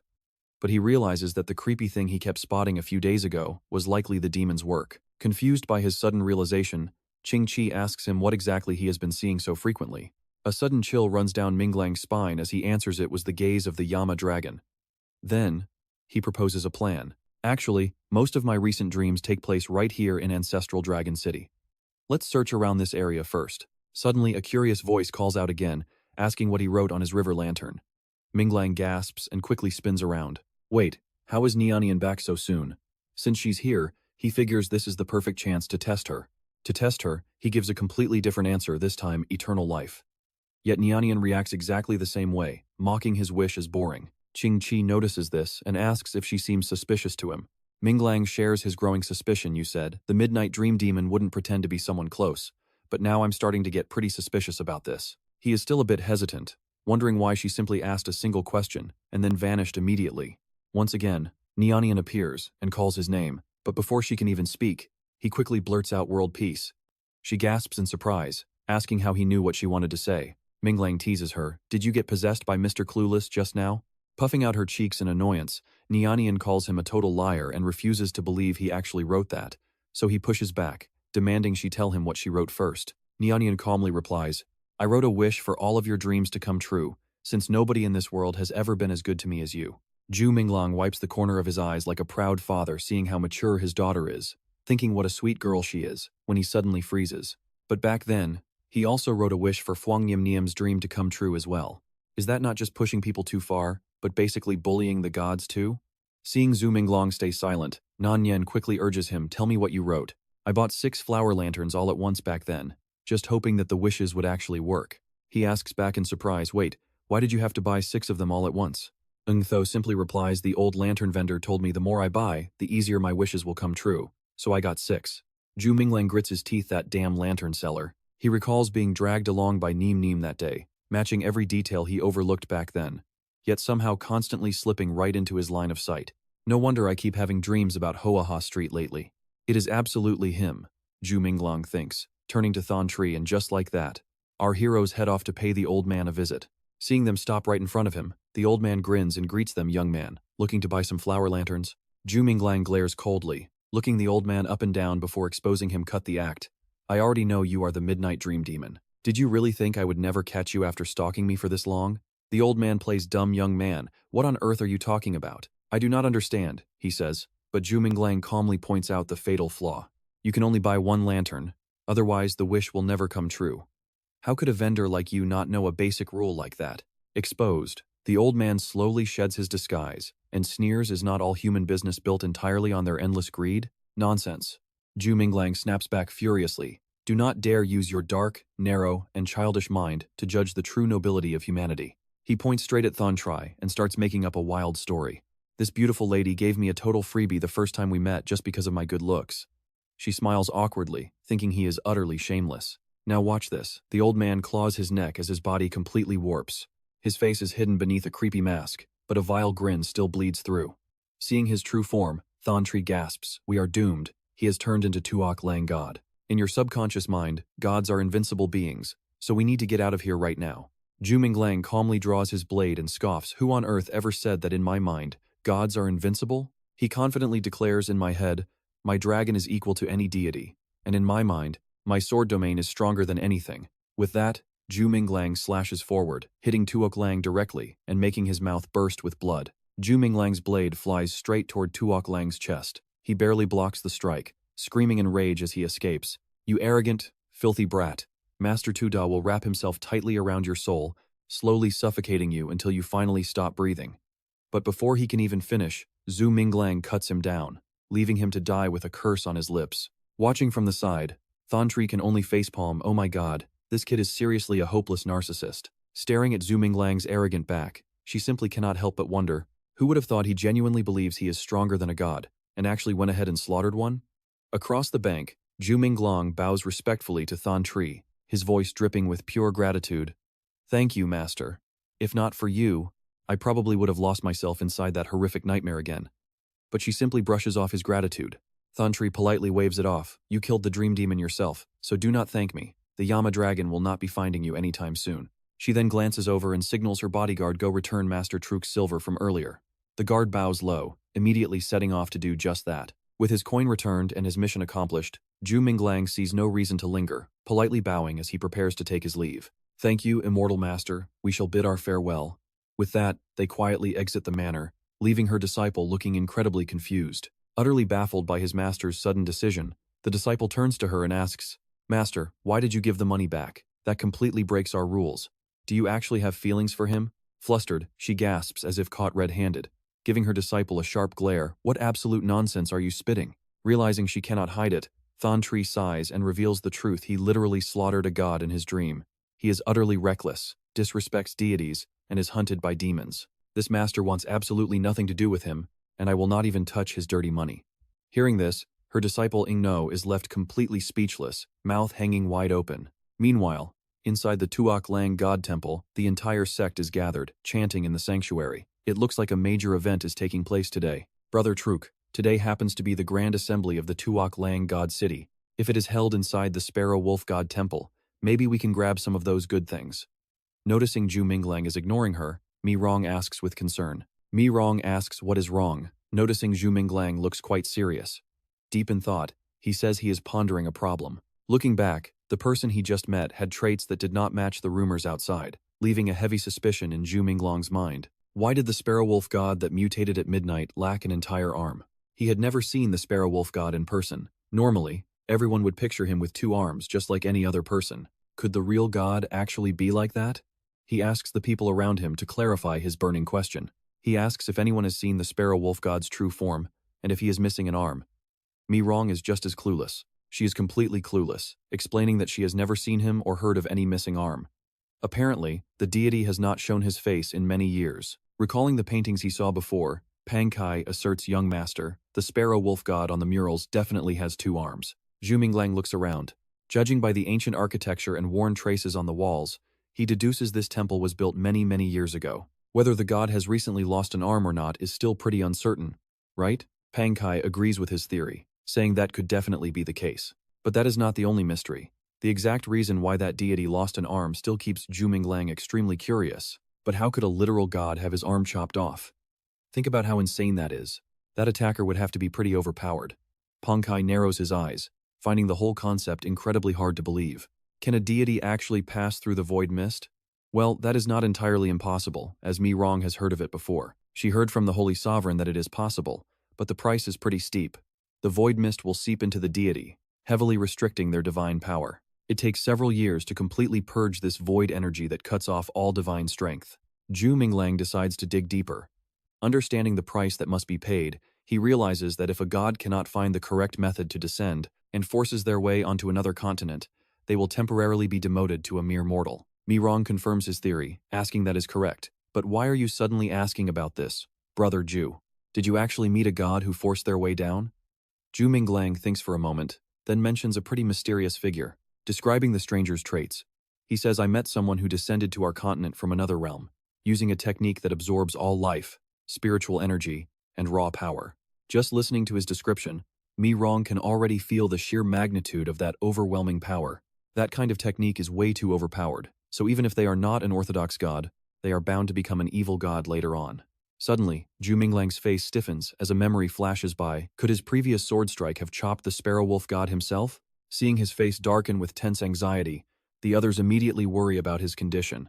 Mi Rong asks if he is unwell since he looks quite pale, while Pang Kai offers to find a doctor for him immediately. But Zhu Minglang snaps out of it and calmly asks a rather bizarre question: is there any chance that he sliced the sparrow wolf god in a dream, only to wake up and realize he actually chopped the deity in reality?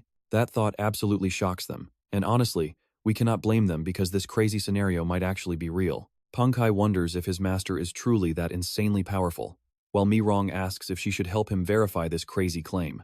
Zhu Minglang tilts his head, closely scanning her face to see if she is actually being serious about having a way.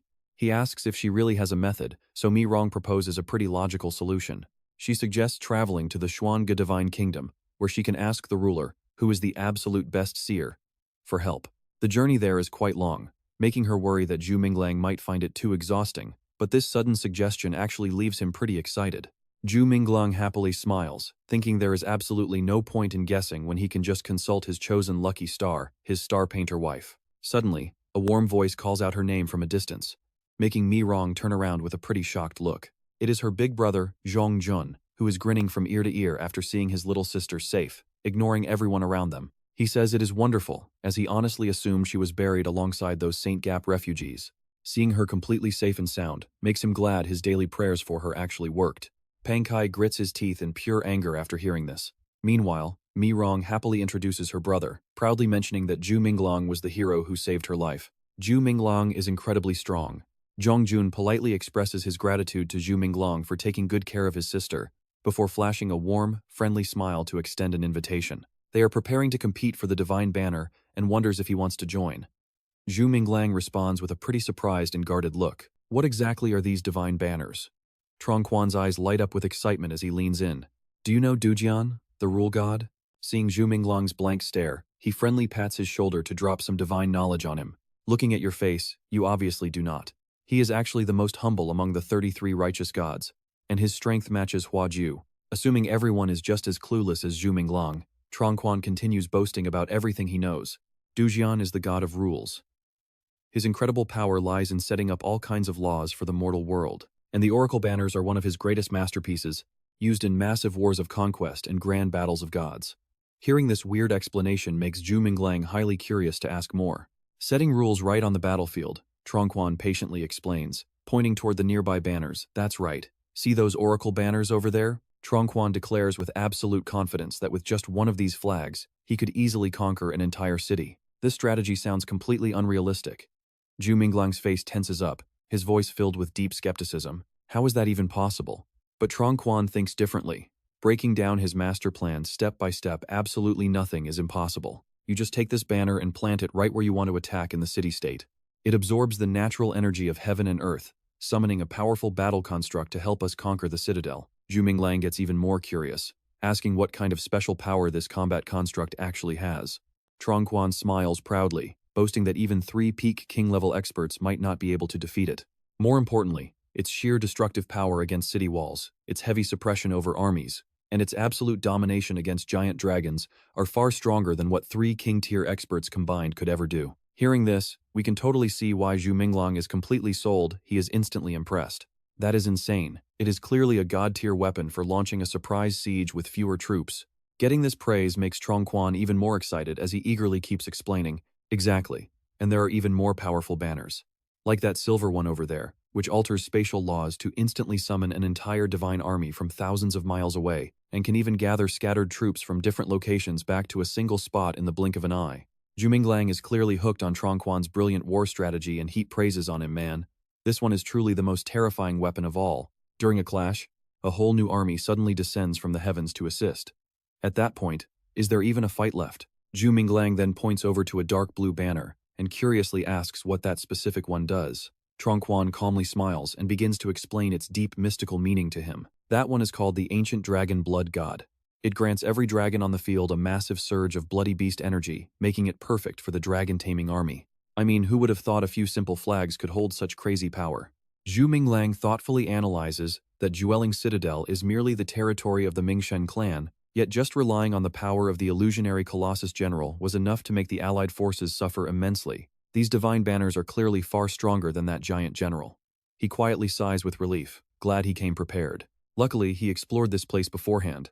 Otherwise, Lichuan would have been in absolute, catastrophic danger later on. Quan generously shows his goodwill, wanting to offer something as thanks, noting that all major factions under the gods are currently fighting over these banners. A month from now, the grand campaign to conquer Juding begins. Brother, do you want a piece of the action? Since he is being so generous, Zhu Minglang gladly accepts, starting to seriously evaluate the incredible treasures around them. Besides these flags, are there any other treasures here that could be useful in battle? Quan nods, feeling quite proud of the potential here, and warmly offers to show him everything, though naturally, this knowledge comes with a mutually beneficial deal. There are plenty more. Let me guide you through them. How about you join the forces of the Swange Divine Kingdom and help us secure one of these divine banners? Even though they just met, he feels a deep spiritual connection between them. Quan casually puts an arm around Zhu Minglang's shoulder, promising that once they enter Juting, any territory Zhu Minglang desires will be his. Plus, I will even throw in a few other amazing divine weapons for you as a bonus. Zhu Minglang lets his guard down and plays along, agreeing that he is actually pretty interested in Juting as well. He wonders if the women there are much more beautiful than the ones in Tianshu. At the mere mention of beautiful women, Quan's mind immediately starts racing, feeling incredibly ecstatic just imagining their eventual grand victory. When that day comes, we will build our own nation there, and getting as many beauties as you want will be zero issue. With the temple event finally underway, a loud voice cuts through the noise, calling everyone back to business. Everyone, the Grand Division Assembly has officially begun. A man standing on the high stage points to a massive map, instructing the participants that this is the official map of Juding. Do not mess with this grayed-out territory, none of you. Seeing the newly announced rules, the crowd of onlookers below immediately starts complaining loudly about the clear inequality in how rewards will be divided among the participating sects. How can a godless land even have a forbidden zone? It is pretty obvious that some divine clans must have arrived here early. They probably plotted to monopolize the most fertile areas all for themselves, leaving latecomers like us with no choice but to settle for whatever scraps they do not want. Zhu Minglang also blends into the crowd, carefully listening to the rules. He looks up and suddenly recognizes the Miaoshan sword sect of the Miao Kingdom. Could a divine organization actually be backing them too? Who exactly is that guest from beyond? Meanwhile, the host explains the rules to make sure the competition runs smoothly and everyone gets some rewards. He even encourages everyone to share their thoughts on this. If everyone just clusters together to fight over the exact same spot right now, the only ones who will truly benefit in the end are the other outside forces. So, before the void mist clears up completely, it is best for us to establish some ground rules. No pointless fighting. This will prevent any unnecessary conflicts once we actually enter the Divine Court. Once the decision is final, the host will open the territories to the contestants, and he has just received the official word. Once the void mist clears up, we can immediately enter the 16 territories, and each region will be assigned to a specific divine organization to manage. The contestants listen closely to his instructions so they can plan out their own paths. The exact entrances to these 16 territories have already been sealed by agreement. Now we will use this combat format to see which side can locate their entrance first. A pure test of wits. You and I know this first round will not be easy. No cheating allowed. And of course, this event has strict measures to keep the contestants in check. To keep things fair, we will place a suppression talisman on every single participant to force their cultivation below the king rank. So go ahead and draw lots now to decide your opponents. Hearing this, Quan flashes a pretty knowing and highly amused smile. Patting Zhu Minglang on the shoulder, he trustfully passes the duty over. He claims he is injured, so the battle is in Zhu Minglang's hands. He tells him to consider this his very first test upon joining their Xuan Ge faction, so he better not disappoint him. Pure courage. Zhu Minglang confidently accepts this task without a second thought. He tells Quan to rest easy, because he will find the most perfect entrance, prompting the pleased man to step forward. Okay, then I will draw the lot, Quan says, but as soon as he leaves, the young hero reveals his true thoughts. Zhu Minglang clearly saw right through Quan's opportunistic scheme. He just chose not to expose him. So you want a free ride? Zhu Minglang thinks I am only playing along to get a chance to join this territory division feast. With their team up next, the siblings Mat Dung and Quan keep cheering on the young Dragon Master. They ask him if he is ready for their turn, while Mat Dung cheers him on to crush all of his opponents. Relax. He calmly tells them to just have some faith in him. The guard at the gate shouts about the strict limits of this round. Each Dragon Master can only summon a single dragon to fight. And here's where we see the twist. This rule puts players at a major disadvantage, making even Zhu Minglang hesitate on which beast to summon. With only a single dragon slot available, should he call upon Than Trak, Thean Sat, or Mo Ji? Inside his soul domain, Bai Qi is floating right before his eyes as it undergoes a massive growth phase. Seeing his beloved dragon finally entering its fully completed stage, Zhu Minglang is absolutely thrilled. Bai Qi has finally reached its growth stage, but its power is still lacking, so he asks the dragon if it wants to go stretch its wings. However, since everyone is suppressed below the king rank for this battle, it might not be suitable for the dragon just yet. But the stubborn dragon fiercely shakes its head, making a fuss and growling to let him know that it absolutely refuses to stay cooped up. A real rebel. Seeing Bai Qi act so stubborn, he figures it must have picked up some terrible habits lately, wondering who on earth taught it to be this stubborn. Bai Qi innocently shifts the blame onto Hak Nya, leaving the poor black crow completely shocked and tearfully crying over this totally unfair accusation. It quickly whines to Zhu Minglang in self-defense, arguing that Hak Bao turned over a new leaf a long time ago. Seeing Zhu Minglang just standing there in a daze, an impatient participant shouts out to ask if he is actually going to step up. Hurry up, he complains that the opponent has been waiting forever. Completely ignoring the other guys rushing, Zhu Minglang remains deeply lost in his own thoughts. Seeing how determined Bai Qi is to fight, he decides to spoil his dragon and choose it, telling his buddy that it is time to go test their opponent. Bai Qi happily uses its magic to travel back to the real world with Zhu Minglang.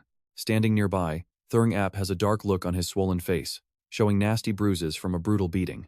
With purple welts and blood dripping from his mouth, he just stands there, angrily grinding his teeth in frustration. Look at his pathetic state. Zhu Minglang awkwardly asks Thurng Ap why his face is still so swollen, wondering if the Heavenly Union does not even have any decent medicine to heal him. But instead of accepting the concern, Thurng Ap is completely furious, screaming out a whole barrage of angry questions. Do you know why my face will not heal? He yells. Do you know how shameful it has been to face my own clan these past few days? Even as he spits out these hateful words, the burning memory of that public humiliation still eats him alive. Today, he will pay back all of that humiliation, declaring that tough times will never break his resolve. A gentleman can wait 10 years for revenge, so Thurng Ap is back to change the entire game, believing that while you cannot choose your birth, you can always choose your own destiny. He unleashes his magic, a flame erupting as hot as his desire for revenge. While you chosen ones lived in absolute luxury, he snarls, I was already surviving the deadliest lands across the territories. While you bragged about being divine successors, he sneers, I had already reached the very peak. Bragging about his skills, he yells that although he might lag in other areas, when it comes to raw killing, Zhu Minglang is only fit to kneel before him. Hearing these dramatic boasts, Zhu Minglang only finds the guy incredibly annoying. To keep Thurng Ap from doing something stupid in his blinding rage, the main character calmly tries to set the record straight. That speech was pretty epic, he says, but Mark Quan was the one who beat you, not me. But pure rage has completely blinded his reason, so Thurng Ap does not care who actually threw the punches, he just wants to destroy them all. If you are fighting in his place, he roars, then today I will end you, as a pretty massive wave of energy surges from his body. Forced to take him seriously, Zhu Minglang asks the little spirit beast in his hands for a quick game plan. He asks Bai Qi what kind of white dragon it is now, if it has any overpowered skills, and what its current cultivation rank is. because he cannot feel a single thing from it, but Bai Qi proudly reassures him not to worry since it is incredibly powerful. Zhu Minglang facepalms in defeat, muttering that they should just close their eyes and trust in fate. Watching him struggle to find a way out, Thurngap laughs mockingly, sneering that Zhu Minglang does not even know his own dragon's power. And here we go, he waves his hand, conjuring a spark to strike first as his magic forms a raging, blazing tornado around him. He grins wickedly, yelling that he will send him straight to the afterlife.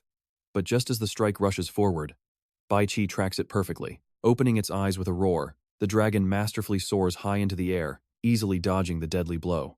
Unfazed, Thurngap keeps up his assault, totally dismissing Bai Qi's power as nothing but a flash of hollow dragon prestige. There is no way it can touch a 5 elements master like him. But Thurngap is completely fooled as the dragon uses illusions to split his focus. Shocked by the sudden miss, his face goes completely stiff as the surrounding boulders suddenly begin to tremble from some unseen force. Realizing that standard attacks are pretty useless against this nimble target, he taps into another power, cracking the ground open with fiery fissures as he channels an Earth Dragon Coil spell. A massive wave of heat radiates from Thurngap, scorching everything nearby and forcing even Bai Qi to keep its distance. He is not done yet, swinging his arms to mix fire with earth style. Capitalizing on Bai Qi's brief confusion, he fires massive ribbons of pure thermal energy straight at it, yelling out dragon-taming fire whip. Watching from the sidelines, even Zhu Minglang is caught off guard, pretty surprised by how much the guy has actually improved. Not bad. It flows like water. While Bai Qi seems to be cornered, it easily zips out of the trap, even letting out a mockery that he is way too slow. Talk about an instant shutdown in a single flash. The dragon completely freezes that blazing sea of fire, swallowing every last spark with massive glaciers. Blighted by his own arrogance, Thurngap fails to notice the creeping frost rapidly closing in on him. As the ice solidifies, he gets completely sealed inside a giant frozen block, sending the nearby crowd into a wild frenzy over this epic turnaround. Even Zhu Minglang is stunned, having no clue his little spirit beast possessed such terrifying power. Watching little Bai Qi float so calmly and gracefully in the open air, with its pretty arrogant look, the boy finally realizes it is incredibly strong as the dragon glides back to brag and get some of that well-deserved praise. Letting it perch on his shoulder, he lovingly teases that playing the weakling is fine, but it did not have to trick him too. The dragon chirps playfully, trying to say it only wanted to give its master a pretty nice surprise. The crowd nearby could only gasp in awe at such an incredibly impressive display. That little white dragon's ice domain is just way too ridiculous. Suppressing his power and still causing this much terror, the people from Xuanga Divine Kingdom are definitely not ones to mess with. Yeah, once we enter Jiting Continent and spot the flag of Xuanga Divine Kingdom, taking a detour is definitely our best bet. Zhu Minglang heads back in glory to report his success to Trong Quan, relieved to have completed the mission. Overjoyed, he heaps on the praise while patting his shoulder, clearly wanting to recruit him. He tells him, "I knew from the start you were no ordinary guy. Just follow me from now on, and I guarantee you will rise straight to the top." Zhu Minglang just scratches his head at this offer and reluctantly agrees. Sure, Zhu Minglang sighs inwardly.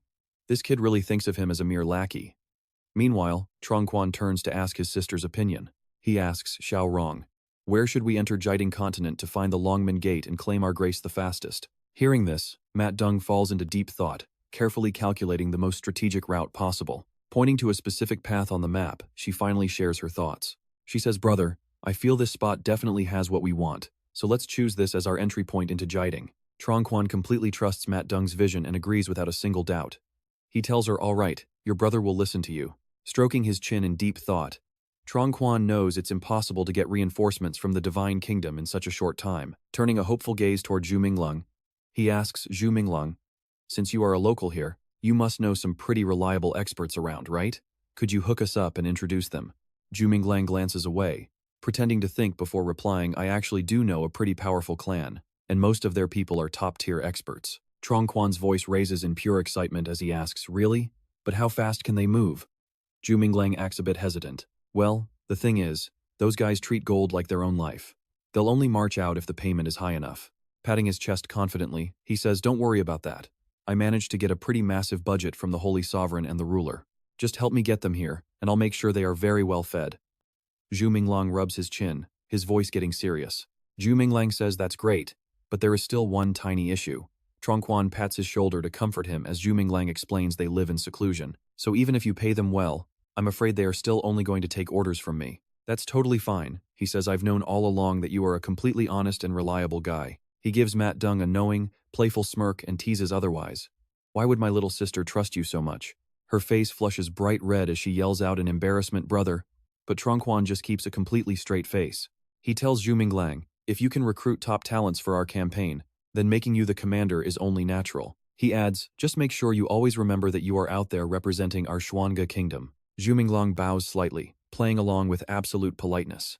"As a simple wanderer, if I can gain the favor of the Xuanga deity by helping with your grand quest, big brother, then I won't hesitate for even a second."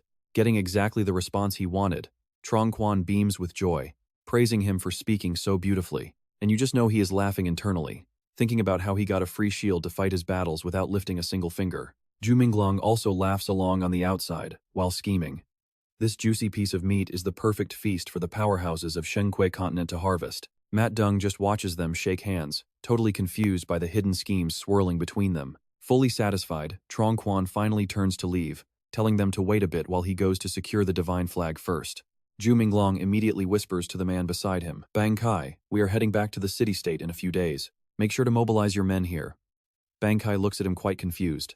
He replies that mobilizing them is no issue, but asks what his master is planning. Zhu Minglang explains once Truong delivers the funds, use it for Lady Dong to buy supplies. Let's improve their quality of life around here a bit. Bang Kai finally catches on, smiling widely as he replies. He praises his master's wisdom. A few days later, we cut to a peaceful courtyard bathed in warm sunlight. A large crowd has gathered in the yard, and their leader is explaining how divine protection is absolutely crucial here. Once the void mist clears up, we will strike and take over Lichuan, the command post of Xuanga Kingdom. Raising his hand, Zhu Minglang speaks with absolute resolve. When the time comes, no matter which divine faction we face, we are going to grab them by the head and smash them without hesitation. Got it? A subordinate quickly stands up to answer. Don't worry, master. We originally thought heading into Jiding Lichuan was just a temporary move, but you have actually set up such a massive opportunity for us. The crowd cheers together, shouting that they will absolutely follow his orders to the letter when the day comes. We absolutely cannot let any of those other vassal god organizations disturb our final home, Zhu Minglang says, turning his head toward the source of the sound. Zhu Minglang, are these the absolute powerhouses you managed to recruit? Truong asks as he excitedly pushes the door open and walks in. Even from outside the courtyard, I could already feel the intense pressure radiating from their high cultivation levels. This is perfect, because with them, we are definitely taking the top spot among all vassal factions, he thinks, excitedly mapping out his master plan. If we can just spread our faith in the Xuanga god to the lower people of those outer courts, we might actually pull off some legendary merit here. Zhu Minglang playing along immediately agrees, saying, "Of course, big brother Truong, rest easy," before pausing and suggestively rubbing his fingers together for cash. Though the money you paid earlier does not seem quite enough, especially since you have seen them now and felt their power. And honestly, you cannot blame him for being totally shocked. Looking at the 4 fighters Zhu Minglang gathered, Truong feels pure joy. Having originally expected only basic rookie recruits, he thought he would get low or mid-tier fighters. But these mid-high king ranks are actually all sitting at 4th tier low rank or above. Feeling a bit embarrassed, he awkwardly admits that he did not bring a whole lot of gold with him on this trip. Truong frantically suggests a workaround. Why not just have these powerful experts tag along with us first, then we can split all the loot we raid from the Great Court with them? Hearing this, Zhu Minglang plays along, squinting one eye as if he is making a highly painful compromise. It is a tough spot, but fine, I will negotiate with them, Zhu Minglang says, before Truong suddenly interrupts him. Wait, I actually came over to warn you about something else. The elites from the Ming God Nation are planning to challenge you to a fight. Intrigued, he turns his head to ask about this Ming God clan. Remembering a specific cave, Truong explains that yes, they also won their rounds, and are marching toward the exact same Sparrow Wolf Divine City just like us. Zhu Minglang leans back, muttering to himself if that brat Ming Kui is behind this, knowing that guy is a total sly fox. Before speaking up to accept, "Fine, let us head over to the arena right now and greet them," he says, as the warm sunlight bathes the entire courtyard. Facing Zhu Minglang, his opponent clenches his fist tightly and boasts that their Ming God clan has never suffered defeat in any sort of contest, especially not in a match like this where your cultivation and your summoned dragons are totally suppressed. Ming Luern Kirt of the Ming God clan folds his arms, talking down to them with massive pride. "Even if you go all out, you still stand no chance against us," he claims, while Zhu Minglang calmly asks if he is trying to fight over the western entrance. Spreading his arms wide, he confidently replies that yes, this entire Great Court region belongs to them. No matter how many petty vassal groups try to compete against us in the end, we are absolutely never going to back down. So go ahead and summon that white dragon of yours right now, because while some weaklings got terrified just hearing about its reputation, we are different. This is the perfect chance for Mingluan Kirt to get a quick warm-up, he sneers, as Zhu Minglang lazily picks his ear, asking what the rush is. Already begging to face him? Zhu Minglang's eyes flash with excitement, realizing Bai Qi has a perfect opportunity to fight again. Get ready, this is going to get wild. Once summoned, Bai Qi just lets out a massively bored yawn, leaving Zhu Minglang to flash a totally helpless smile. Mingluan Kirt's face immediately turns pitch black. No matter how adorable this little white dragon of yours is, he growls, I will show absolutely zero mercy. Whipping out a mysterious talisman, Mingluan Kirt channels a dark, ominous purple energy from it. A forbidden sealing talisman. He hurls the deadly paper straight ahead, screaming for it to go. Bai Qi looks up as the swirling purple magic expands into a massive vortex, crackling with intense lightning and shockwaves that wrap around the white dragon's body in dark violet sparks. Outraged protests immediately erupt from the crowd, with spectators shouting that they should be winning through raw martial strength instead of cheap tricks. Why is the proud Ming God clan relying on supportive tools in a fair match like this? They are certainly playing dirty by wasting a valuable divine talisman on a sparring match that does not even count toward actual tournament points. The Ming God clan has always won through pure strength. So why are they resorting to such underhanded methods now? Mingluan Kirt completely ignores their crying, snorting that his clan absolutely must secure their claim over the entire Great Court continent. This forbidden talisman totally cuts off your white dragon from casting any of its signature Azure Dragon spells. Even a peak Dragon King cannot escape this restriction. So just surrender now, he sneers, as Zhu Minglang casually cleans his nails and clicks his tongue. I thought this talisman would vaporize us instantly. Turns out it just blocks dragon magic. Talk about a massive letdown. Zhu Minglang coldly commands Bai Qi to show them what a dual cultivating physical and magical dragon can really do, as Mingluan Kirt charges forward with a spirit-infused punch. Fighting me physically? I have never feared anyone. Take my fist. His fist almost grazes Bai Qi's face as their sheer forces slam together, triggering a massive shockwave that splits the ground right down the middle. Dodging up, Mingluan Kirt sneers as Bai Qi flies high to escape, quickly spinning around to wrap his other fist in explosive energy. Take another punch from me, it thinks. Smugly watching Luan Kirt rush in like a moth to a flame, Bai Qi grins with a cunning smile, sharp claws raised, ready to strike. Taking full control, it charges directly at him, giving him absolutely no chance to escape. Luan Kirt opens his eyes wide in shock, quickly crossing his arms in an X shape to block while letting out a mocking laugh. He thought the attack would actually hurt. Luan Kirt doesn't even realize his hair is completely gone, leaving his head perfectly bald, yet he still boasts, so that's all you've got. The crowd watching the fight bursts into hysterical laughter, mocking Luan Kirt mercilessly. Is your entire Min Divine clan just a bunch of bald monks? This new look really suits you. You better control your desires from now on, Ming Lianji. Only then does he realize he is bald, and his embarrassment instantly turns into pure rage. Screaming in anger, he throws a barrage of furious punches while roaring out, I will skin your dragon alive. Every single one of Luan Kirt's lethal moves is aimed right at Bai Qi, soaring high in the sky. Facing that massive wave of energy, it doesn't care, only giving a cold glance.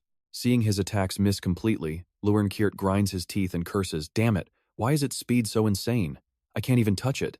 Purple flames explode around him, spreading rapidly across the entire arena floor. If that's the case, take this special strike of mine.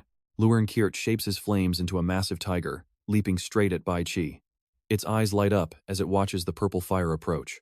Watch this, Bai Qi shoots forward, piercing his move. He stares in terror as the shadow of its claws looms over his face. Showing zero mercy, it slashes deep into Luan Kirt's face, blood sprays instantly. Not stopping there, Bai Qi drags him across the arena floor, leaving a long trail of blood, before lifting him high into the air as he screams in pure terror, I surrender, save me, put me down. With a low growl, Bai Qi finally releases its sharp claws from his bleeding face. Plummeting in a free fall, Luan Kirt crashes violently onto the arena stage, shattering the solid ground beneath him. High above, Bai Qi calls out as if to say, hey, you're the one who asked to be let down. Yawning lazily, Zhu Minglang walks over with the dragon as the referee loudly declares, Huiyanhua Divine Kingdom wins. He opens his mouth wide. Is there anyone else who wants to fight for the underworld entrance? If not, then this conquest is officially decided. If anyone goes back on their word or betrays us later, we will all unite to crush them. Hopefully, none of you will disappoint the gods you worship. The onlookers can do nothing but grind their teeth in frustration, whispering among themselves. How is that white dragon from Huiyanhua Divine Kingdom so incredibly powerful? Why didn't it join the Divine Grace selection? What is it even doing here? Since this tournament suppressed everyone's cultivation, his actual power level might be even weaker than ours. That's true. If we end up running into him inside the Polar Court, we don't need to hold back. Let's fight to the end. A few days later, Inside a quiet courtyard in Tuklang Divine City, a booming, cheerful voice rings out. Come on, brother, let me propose a toast. Zhu Minglang sits at the dining table with the two Ho brothers. Trong Quan raises his glass, thanking Zhu Minglang since their Huanqua Divine Kingdom won the underworld entrance thanks to him. He casually replies, don't mention it. Since I promised to help you, I'll definitely see this through to the very end. I heard the main reason the Min Divine Clan is fighting us over that land is because it's called Li Xuan. Zhu Minglang is shocked. Li Xuan is no ordinary place if so many factions are fighting over it. Zhang Quan strongly agrees. Exactly, but we have a slight problem now. The other two factions who secured the underworld entrance are moving toward Li Xuan almost as fast as we are. He adds that if those lower realm mortals of Li Xuan get in our way on the road, the other groups might actually beat us to it. After all, they are fully prepared and have even planted undercover spies ahead. Meanwhile, Zhu Minglang just calmly keeps chewing on his meat. While chewing his food, he shares his own theory, suggesting that other divine factions might take this perfect chance to ambush us. So I have a different idea. Instead of rushing to conquer Li Xuan, why don't we ambush our rivals first? Trong Quan rubs his chin, thinking it over before replying. Brilliant. Swapping conquest for a stealthy ambush, making sure those guys holding the divine flags get kicked out first. Even if we take a few minor hits, conquering a weak lower realm afterward will be as easy as pie. Zhu Minglang hesitates, voicing his main concern. Fighting them isn't the issue, but they hold unique divine arts and possess mighty divine armaments borrowed from the gods. Squinting his eyes, he grins and tells him to relax. When it comes to real combat, our Huanqua Divine Kingdom is far ahead of those weak gods. Hearing this praise, Mert Dung shyly reminds Trong Quan. He quickly pours more wine into Zhu Minglang's cup, confidently saying when the time comes, you and your brothers will wipe them all out. With the Xuange divine weapon in my hands, I, Mi Zongjun, am definitely much stronger than any of them. Zhu Minglang winks and replies with a smile that is wonderful. I can't wait to see you show off your grand power, big brother Mi Zongjun. Mi Zongjun winks back and calls out cheers, my brother. But Mi Rong shyly says brother, stop calling him that randomly. She only views Zhu Minglang as her own brother. Mi Zongjun playfully taps her head, hey, I am your actual brother here. While Zhu Minglang is busy eating, Mi Zongjun whispers to Mi Rong when the time comes. Give him whatever he wants. But there is one thing you can never give him, and that is the divine grace. Mi Rong reluctantly agrees. If I find the divine grace, I will definitely bring it to you. Mi Rong thinks to herself in confusion. Big brother Zhu Minglang is already a divine chosen with his own true divine grace. Why would he ever fight you for yours? Mi Zongjun pats Zhu Minglang on the shoulder as a reminder. All right, my brother. The void mist blocking the entrance to Delang will completely vanish in about a month. I am off to make preparations, so let's meet back at the Delang entrance next month. Zhu Minglang continues eating and politely agrees. A month passes, and the day of their meeting arrives with clear skies. In front of the cavern, Mi Zongjun's commanding voice echoes.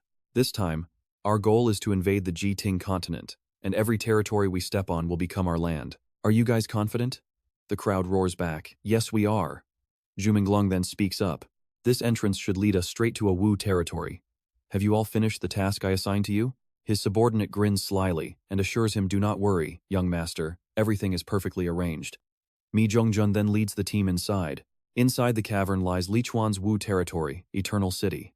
Zhu Minglang suggests you guys should wait here, I'll return in just a bit. He points ahead and adds this is only a tiny, insignificant city. It is not worth the effort for noble people like you to conquer. Hearing this, the subordinate behind Zhu Minglang asks, we don't even need the divine banner? Zhu Minglang smirks and answers, save the divine banner for crucial moments. Wait for me, and I will be back shortly.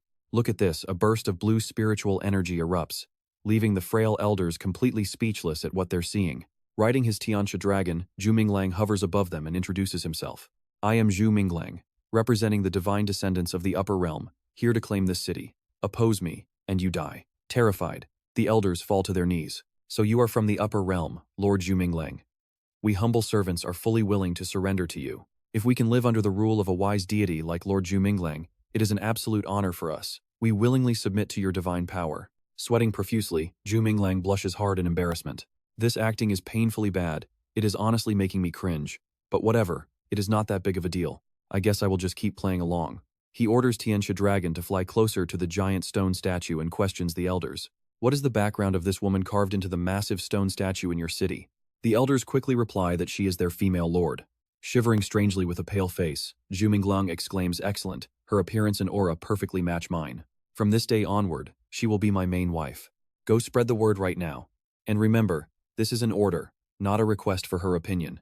She belongs to Zhu Minglang from this moment on. The elders obediently bow and agree. They glance at each other, feeling nothing but utter contempt deep inside. We have never seen anyone so shameless. Everyone already knows about your love story with our female lord, yet you are still here, put on a show. Riding Tianxia Dragon away, Zhu Minglang looks back at the bowing elders and starts planning his next moves. The stage is set well enough, no need to act anymore. Time to go back. Landing at the edge of the forest, Zhu Minglang stands before Mi Zhongjun's group and announces, "Luckily, my mission is complete, and the city is ours." Mi Zhongjun is extremely puzzled to see Zhu Minglang return so quickly.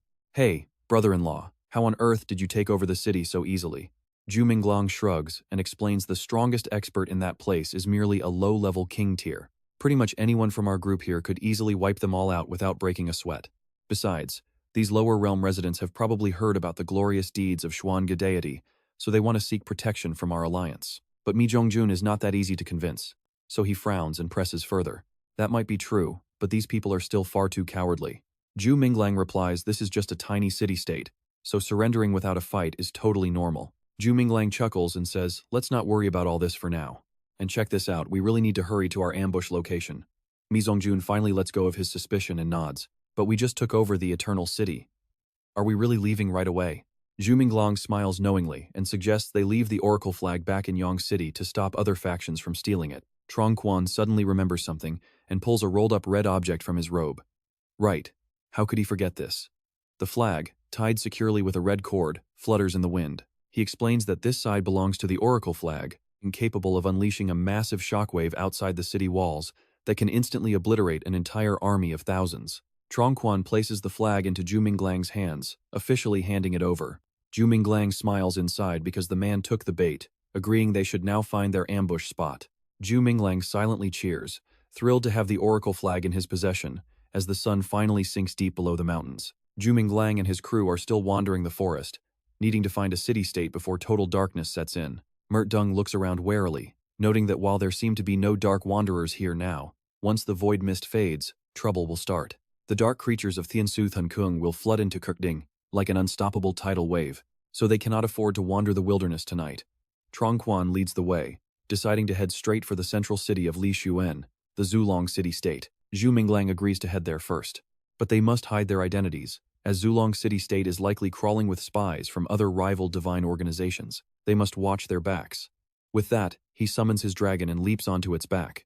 Heading off to Zulong city-state, they arrive at the towering gates late into the night, the city name carved deeply into the stone. Mert Dung watches the bustling crowds with anxiety. You can tell she is shocked by how many powerful masters are gathered here. Rival divine factions have clearly infiltrated the city, making them grateful they decided to keep a low profile. But Pham glances around, guessing most are just lackeys from the Min Thun clan. Mert Dung gravely notes that other rival factions have likely set up their bases here already. At midnight tonight, a massive temporal wave will sweep through Kirkdin, with Li Xuan being the first to benefit. Get ready, because war breaks out by morning. But Pham agrees, doubting the city guards can even survive the terrifying darkness that is about to hit them. But Trong Quan just smiles, noting they lack divine protection, and they do not know the rules of the dark. Let them experience one terrifying night of the Thian Ku divine domain so they learn to obey us. Zhu Minglang smiles and chimes in. Go find a place to rest first, while I head out to gather some solid intel. Trong Quan happily tells his brother-in-law to be careful. Zhu Minglang walks in and freezes, spotting Tinhua and Nan Lingsha sharing a quiet tea table. He says softly, looks like everyone is here. Zhu Minglang figures that since Nam Nin Sa and Li Yunzi usually cannot stand each other, Tinhua must have worked some magic to bring them together. Sitting down, he asks if anything has happened to Zulong while he was away. Tinhua answers that many outside factions are now camped in the city. This includes Zhugate, 6 major families, 4 sects, and even the royals. They all have their own estates, forcing Zhu Minglang to stay highly cautious.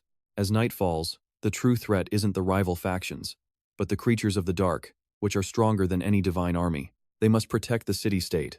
Nan Lingsha passes him a letter, thanking him for his secret warning. Tringdu conducted some tests, and just sent this urgent military report. He opens the letter to find that Tringdu's team spotted dark creatures lurking just after nightfall. Yet, they only loiter outside, either too terrified to approach the walls or choosing to go around completely.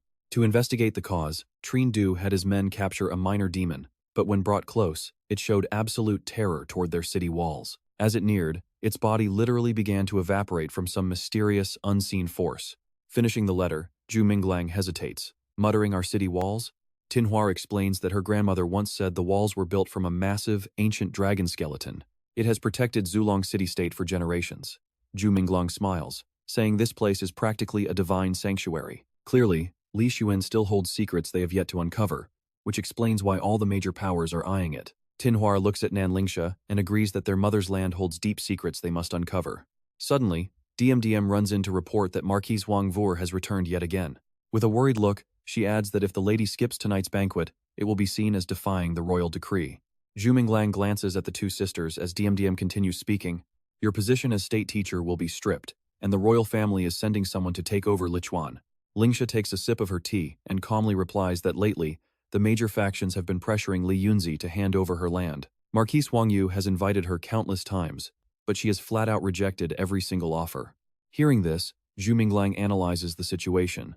This is clearly a trap, a Hongmen banquet. They chose the perfect timing since the factions that once surrendered to the Tianyi Alliance will gather now. They had been hiding, completely suppressed at Zulong City State, but now they can finally vent all their built-up rage. Rubbing his chin with an amused smile, he figures tonight is going to be incredibly lively. Zhu Minglang turns to Lingsha and tells her, "Let's go, I am coming with you." Meanwhile, inside the royal mansion at Zulong City State, a cautious voice breaks the silence. "Welcome, young Master Zhu. Right this way." Zhao Ying, the crown prince of Jiting Continent, smiles and says, "I wanted to discuss things with you several times, but that little maid of yours kept turning me away. What a pity." Out of basic politeness, Zhu Minglang replies, "I was in secluded cultivation, but had I known you were visiting, without a doubt, I would have prepared a grand banquet to welcome you, and we could have shared a truly hearty drink together like the old days." Zhao Ying lets out a polite laugh. As long as young Master Zhu does not casually break into the princess chambers or wander into the forbidden grounds of the Cloud Dragon Kingdom, everything is fine. Then he suddenly brings up something else, by the way. "I heard my foolish younger brother had a bit of a clash with you back at Nihai. Is that right? For this, I sincerely hope young Master Zhu can forgive him. After all, your current status is that of a powerful commander of 10,000 soldiers, standing above millions." With that said, Zhao Ying coldly commands, "Zhao Yu, apologize to young Master Zhu this instant, and do not forget that we still have a very important matter to negotiate with him." Although extremely unwilling, given the current situation, Zhao Yu has to grit his teeth and obey. "Zhu Minglang, what happened before was entirely my fault, and I apologize to you here." Zhu Minglang takes one look and instantly sees right through their obvious scheme. "If there is something on your mind, Crown Prince, just speak plainly." At this, Zhao Ying gets straight to the point. Young Master Zhu is indeed straightforward. "We only want to reclaim the governing rights of Zulong City State from your hands, that is all." He goes on, saying that of course, the Li Mansion and Nan Manor, things that originally belonged to you will still remain yours, except all administrative and military affairs of this city must be fully controlled by us. Zhu Minglang sighs and clarifies that the Crown Prince seems to have misunderstood. "First of all, this city belongs to Li Yunzi, not to me." Then he flashes a smug, provocative smirk. Here comes a cold refusal on behalf of his beloved wife. That alone makes Zhao Ying fly into a rage, arguing that the void mist has already vanished, and they are about to face much stronger enemies right beyond the borders. "If we do not unite to fight the enemy right now, I fear the final end for all of us will be total destruction." Yet Zhu Minglang replies with absolute calmness, "Are we not currently sitting here quite united right now? We are sitting in the same room, discussing politics, enjoying fine wine, and admiring some pretty gorgeous beauties." Zhao Ying gets quite anxious and presses him, asking, "What if I use the royal decree of the emperor to reclaim this entire territory?" Zhu Minglang counters without any hesitation, stating that the Zhu sect and Jiaoshan sword sect are the core powers here. Why does the crown prince not deliver the emperor's decree to Zhu Tiangguan and the old sword sect master, instead of giving it to an idle guy like me? These words drive Zhao Ying absolutely insane as he snarls, "Zhu Minglang, you really are a fool who cannot read the times. Once morning comes, you will regret this." But he confidently fires back, "Really sorry. I, Zhu Minglang, have never regretted anything in my entire life." He already knew everything, whispering, "Crown Prince, did you just expose yourself?" Before this, he was wondering if some massive faction was backing the royal family from the shadows, but now he knows for sure. A bit later, almost all the banquet tables are full of guests, and Zhu Minglang is happily chatting with Xinghua. Suddenly, Ling Fei appears out of nowhere, her face dark as she yells out Zhu Minglang's name. She crosses her arms and demands, "Husband, why are you sitting next to those two lowly women?" Zhu Minglang casually pulls Wuxia closer to him while declaring, "My fellow cultivator, this girl sitting on my left is actually my beloved wife, officially wedded to me." Right after speaking, he finally looks down at the person he just pulled over. Realizing it is Wuxia, his face turns completely red. He lets out a dry cough to break the awkwardness, quickly composes himself, and pulls Jinghua over instead. Since fate brought us together again, let us not talk about these things. Ling Fei has no intention of letting him off, saying that whether it is true or false is not for you to decide. Zhu Minglang tries to look away, desperately avoiding those two big melons hanging right in front of him. I am a real grown man, so why should I submit to a queen from a women-only kingdom like you? Ling Fei warns him in a stern tone, you should remember that our Miao kingdom recruits many sons-in-law, but if you remain absolutely loyal from beginning to end, I can change the entire national policy of the Miao kingdom just for you. But she loudly declares that Vursa and Tin Hawa will always be nothing more than mere concubines. This petty insult successfully pushes Zhu Minglang over the edge, making him furious. Own Morng Nu Sai's sister, you clearly forgot your medicine today. Someone take her back home already. Ling Fei's wild attitude honestly makes Morng Nu worry. She whispers, sister, you heard all those crazy rumors about them before we even got here. They chose their groom way before you came along, so why are you so desperate to fight them for him? She immediately shoots a razor-sharp glare at Morng Nu. Did I ask for your opinion? To keep things from escalating, Zhu Minglang quickly changes the subject. Fair lady, enemy forces are surrounding our outer borders. Are you really not worried at all about the fate of Kirkding? His voice carries a sharp, mocking edge. She actually has the energy to sit here chasing a man who wants nothing to do with her. I cannot tell if you are just extremely brave, or if you have some massive hidden powerhouse backing you up to act this fearless. Ling Fei freezes. You can see the panic in her eyes. Does this kid already know her secrets? She finally tones it down. Whatever, let those two serve my husband tonight. Just then, an attendant rushes in with an urgent report for Lok Thui Princess. The crown prince wants a quick word with her, but Ling Fei coldly turns away, completely uninterested. Her mind is plotting conquer the world first, then the man will follow. Zhu Minglang, you will absolutely be mine. Vursa playfully makes a suggestion, the god backing Wen Ling Fei is clearly a big deal, so maybe you should just play along with her. Zhu Minglang sets his own terms. If I play along, that means you have to be my concubine instead. Are you okay with that? Vursa confidently shrugs, works for me. I do not have feelings for you anyway, and I can even help convince the older sisters. Tinhuar blushes bright red and screams, Vursa, stop talking nonsense. She mentally facepalms. This girl is completely out of control. How can she say such embarrassing things so easily? Heavy footsteps echo. A loud voice booms as the scheming Trier-ung enters. I invited all of you here today to offer you a real way to survive this crisis. But if anyone here refuses this generous offer, your only end will be. Zhu Minglang senses immediate danger and gets on guard. Instantly, Trier-ung commands Dirt Fong. Reading Trier-ung like an open book, Zhu Minglang playfully chimes in, that is right, everyone. When those outside forces attack, our ancestral dragon city-state will go all out to fight back and guarantee your safety. He shoots a highly provocative glare at him, but while we protect you, please just behave yourselves. Do not cause any trouble inside my city. Trier-ung is completely triggered by this. Zhu Minglang, you have absolutely no idea how terrifyingly powerful these outside forces are. With a dark expression, he threatens hand over the keys to this city right now. Order Li Yunzi to withdraw her defense forces. Otherwise, you and your entire clan will face nothing but death. Chao Hian anxiously chimes in, we are dealing with actual descendants of gods who hold divine protection. Zhu Minglang, do you honestly believe your tiny tricks can ever compete with beings like that? Ha Hu Tu from the Har Ki Vor Tong suddenly chimes in, exactly, we do not want to be wiped out like monsters. If they want Li Xuan or the ancestral Dragon City state, just hand it over so we can all live in peace. Zhu Minglang exposes their cowardice, so the glorious crown prince of Kirkding plans to lead everyone onto their knees before outsiders? Trier-ung snaps back, we are simply adapting to the times. Zhu Minglang, the army you arrogantly use to guard this city is a direct insult to the gods of the upper heavens. You will bring ruin to us all. Because of this, he boldly declares, tonight, whether you and Li Yunzi hand over control of this city or not, we will not just sit back and watch. His thugs behind him start shouting aggressively, that is right, surrender ancestral Dragon City state. The cowards around them take Trier-ung's side, chanting, surrender the ancestral Dragon City state. Zhu Minglang unleashes pure killer intent. Talk about a heavy vibe.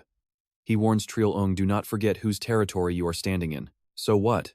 Your army is outside the city. Once we capture you and Li Yunzi, those worthless troops will never dare defy the royal family. The assassins waiting outside immediately ambush the room to seize them. Trier-ung is brimming with confidence, since his archers have the exit completely covered. Zhu Minglang, you are completely trapped. He slyly addresses the crowd, everyone stay calm. Our targets are only Zhu Minglang and Li Yunzi. In the name of the royal family, I promise to treat you well. You will all have your place in ancestral Dragon City state later. Trier-ung sneers, Secmaster Own.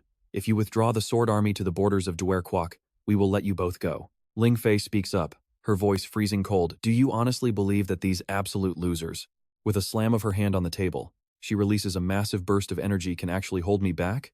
Huzi quickly takes a defensive stance, warning the young girl not to be too arrogant.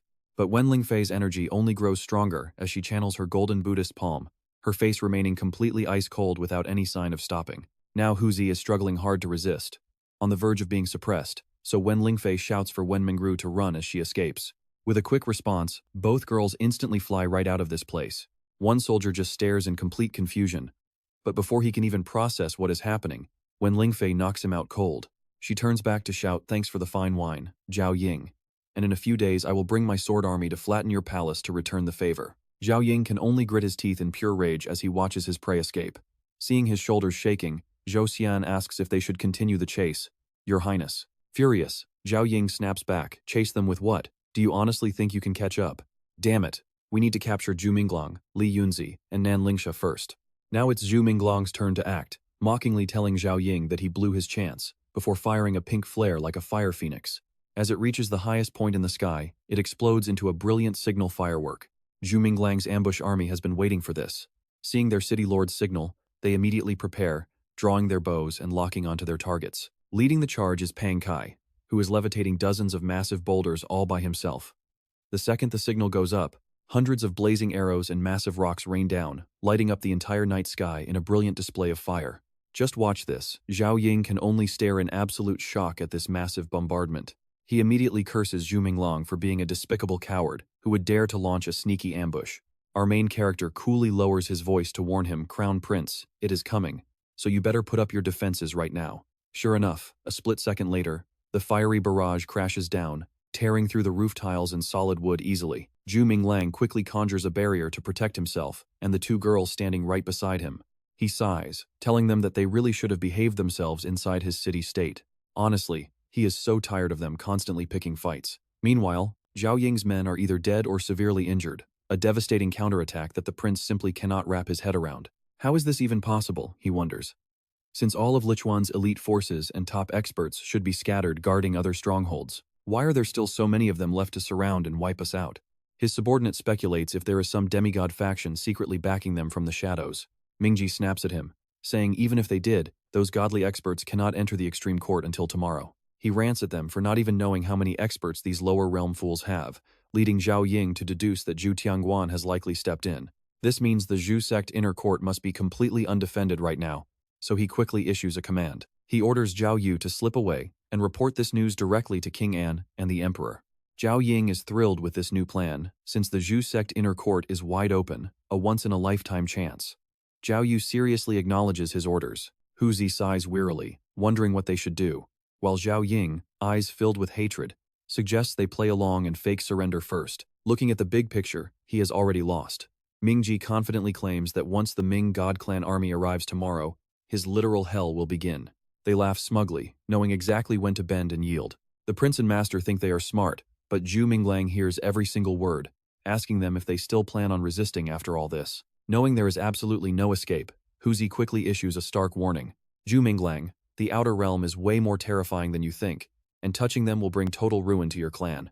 He immediately counters, asking if he has even set foot in the outer realm, leaving Huzi speechless with a simple no. Still, Zhu Minglang presses on, demanding to know why he is so utterly convinced that they stand absolutely zero chance of winning. Even now, Mingji continues to talk big, sneering that once the Ming God clan invades tomorrow, he will finally learn the meaning of despair. He calmly replies that both Qi Gorge and the Northern Ridge are already heavily fortified with their massive armies.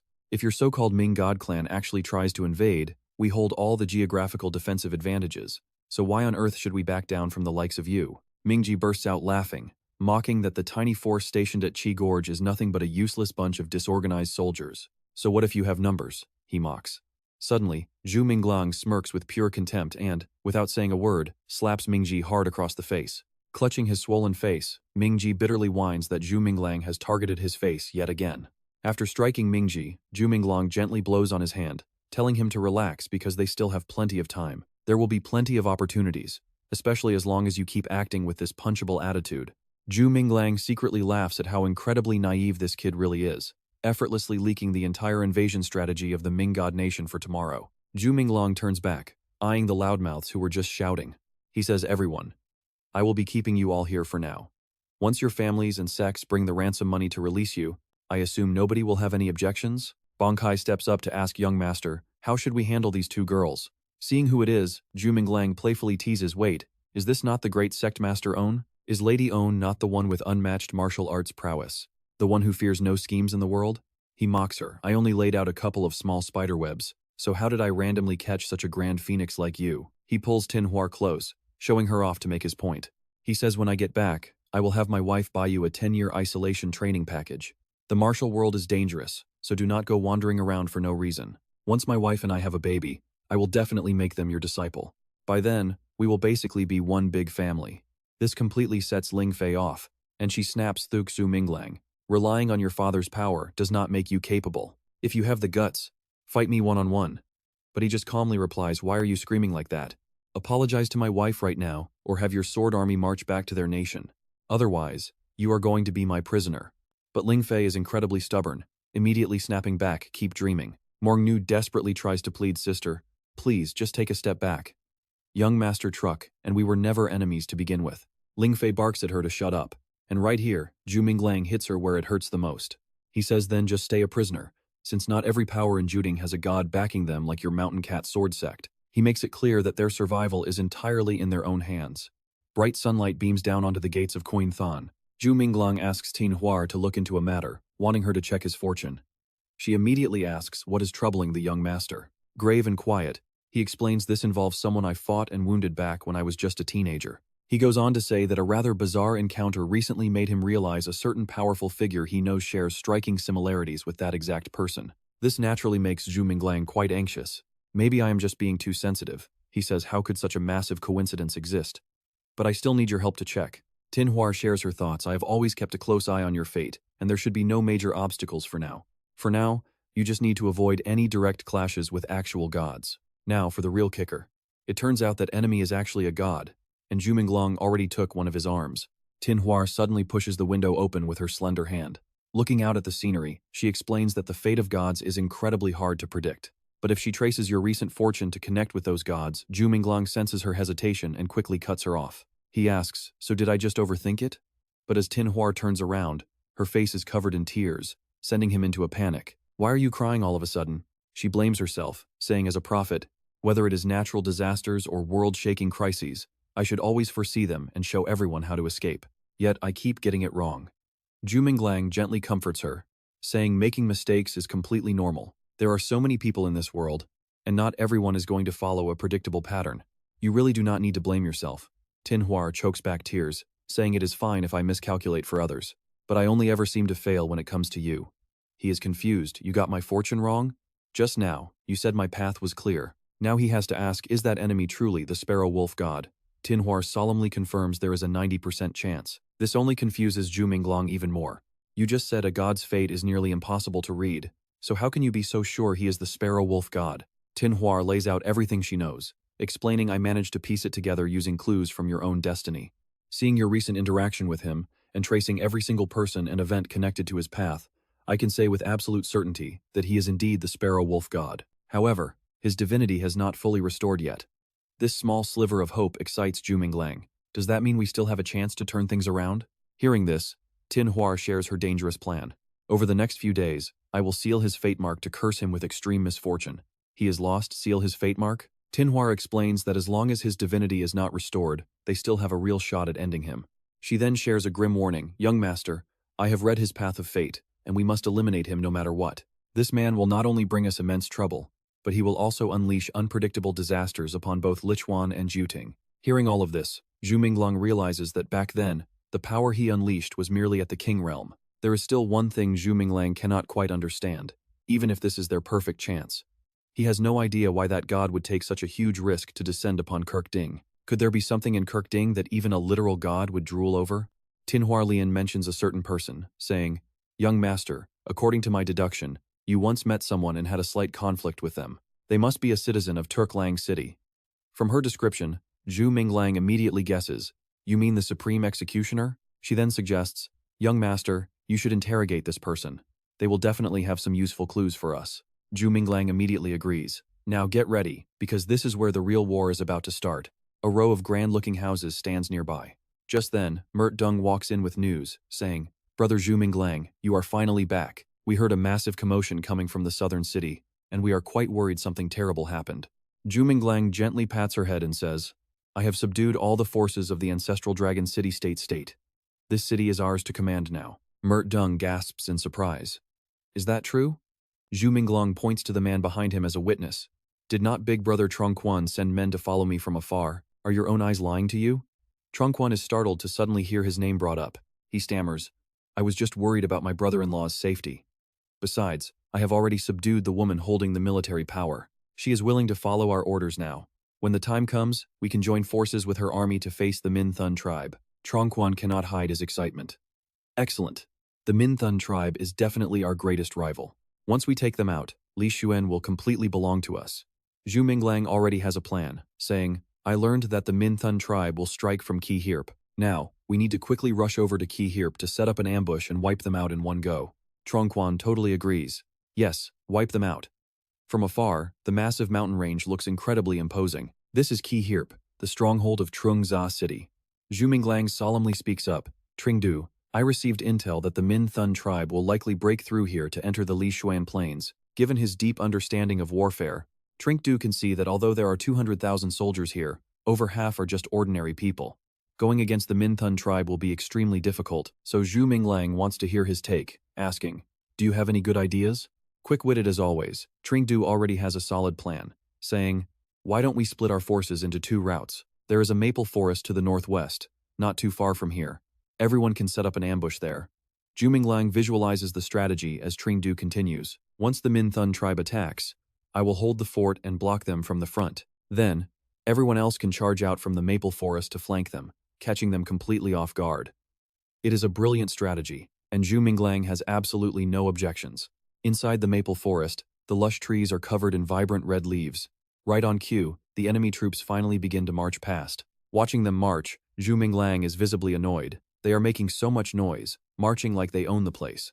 They clearly look down on Li Xuan. One of the soldiers says with a scoff, "Did not they get a harsh lesson from you, Big Brother Zhu Minglang, during the competition? They know perfectly well that we arrived before them, yet they are still this arrogant. They probably do not respect our Queen Qua Divine Kingdom at all." Quan stays focused on the main task, asking, "Now that they are here, should we make our move?" But Zhu Minglang remains incredibly calm, replying, "No rush. Let them pass first." This confuses Quan, but the other soldier agrees. "Don't worry, listening to Big Brother Zhu Minglang is always the right call." Quan immediately glares at him with pure hostility, snapping, "Did I ask for your opinion?" He fumes inwardly, thinking, "Damn it, I am supposed to be the boss. Why is this kid suddenly taking orders from Zhu Minglang?" Zhu Minglang suddenly notices something, asking, "I see that Ming Lianji is bursting with vitality. Does the Min Thun tribe possess some kind of sacred healing medicine?" Quan nods and explains, "Yes, indeed. The Min Thun tribe is most famous for their healing leaves, which can completely heal any internal or external injuries in an instant." Zhu Minglang immediately starts scheming. If he can somehow steal those healing leaves to fully restore his Imperial Realm Dragon, then taking down Kuei Lang Shen would be a guaranteed victory. Look at that, something is flying straight toward the massive fortress. A deep voice echoes, asking, "Are you back?" Deep in a nearby canyon, someone loudly announces that about 4,000 to 5,000 citizens live scattered around these mountains. Now, Ming Lianji has a single goal. As a 100-hero warrior, all it takes is one punch from me to completely wipe them out. He unleashes his ultimate strike, the wind-reversing fist, sending a violent shockwave of energy tearing through the air. However, it only creates a barrier strong enough to protect his small troop. Ming Lianji grits his teeth and growls, "Damn it, is it really this hard for me to show off a little bit of my power?" Right at that moment, hundreds of arrows rain down from above. They easily pierce through Ming Lianji's barrier, sending his men running in panic while shouting, "Get out of the way!" Arrows fill the ground amidst terrified screams. Right now, Zhu Minglang proudly rides Qing Zhuo, ordering his forces to wipe out the Mingshen clan. They curse in absolute fury, "You bastards have no honor." As his men get beaten down and forced to their knees, Lianji remains stubbornly defiant. Do not panic, there are pretty few Swange soldiers, so they definitely cannot hold out for very long. He quickly begs for backup, Elder Li, that is the Swange army. "So we need you to personally step forward and crush them this time." With just one quick glance, the old man scoffs, "I already know that brat. Is he not just some kid running around with a white dragon to pick fights with everyone?" Elderly figures that under our cultivation suppression, the kid naturally seems pretty powerful, but he really needs to learn that this is no place for arrogant juniors to show off. In the blink of an eye, the old man leaps straight into the sky. Elderly aggressively demands him to get down here right now, but Qingzuo instantly releases a wave of power to protect his master. Elderly freezes as he recognizes the move, while Zhu Minglang spots the opponent's lightning life seed magic, a true peak king-tier powerhouse. Pang Kai steps up and bluntly says, "Young master, leave this old guy to me." He charges forward, unleashing an ultimate blazing dragon form, telling him to take this attack as the beast spews super powerful flames. Yet Elderly just sneers, calling him a mere dragon summoner with no destiny who dares to act cocky before an elder like him. He casually counters the blow, blowing Pang Kai's dragon to absolute pieces. He boasts that although he cannot fight literal gods, almost nobody below that supreme rank actually dares to face him, just as a voice down below suddenly screams out, "Zhu Minglang, if you actually have the guts, come down and fight me, and then I will definitely skin your dragon and rip its tendons out." Lianji snaps in rage. "You are just a despicable, shameless servant who dared to ambush our Mingshan clan divine army. So if you are a real man, step down and face me face to face." Zhu Minglang does not hesitate to agree. "Fine, let us go find a quiet place to settle this. One of us is definitely falling today, period." Lianjie's burning rage completely reaches its absolute peak. Life and death are up to fate, as he and Qingzuo quickly fly off with Lianjie chasing right behind. "Get down here, I cannot fly." Zhu Minglang is fine with that, telling Qingzuo to head down. The dragon obeys and instantly dives straight down, landing with an earth-shattering crash that sends dirt and sparks flying everywhere. Turns out Lianjie actually had men hiding underground, and the second their target lands, the whole squad leaps out to kill. Lianjie laughs smugly. But check this out, before he can even finish, he looks up to see the dragon shepherds summoning their beasts. He looks around, completely surrounded. Shocked, his mouth just hangs open as he tries to speak. He says, "Die." But the whole place goes quiet. Lianjie just points and calls him shameless. Zhu Minglang fires back, calling him absolute trash, before crossing his arms to mock this supposedly proud descendant of the Mingshan god, claiming on a sacred battlefield that he wanted to duel me one-on-one, only to have your men digging tunnels to ambush me, completely throwing away all the pride of your Mingshan clan. At that, he angrily shuts up. "You are literally part of the Swanj divine kingdom, representing one of the 9-star gods, yet you ambushed us with 0 honor earlier, and now you go back on your word to trap me here. If I were not smart enough to expect your dirty tricks, I would be dead meat."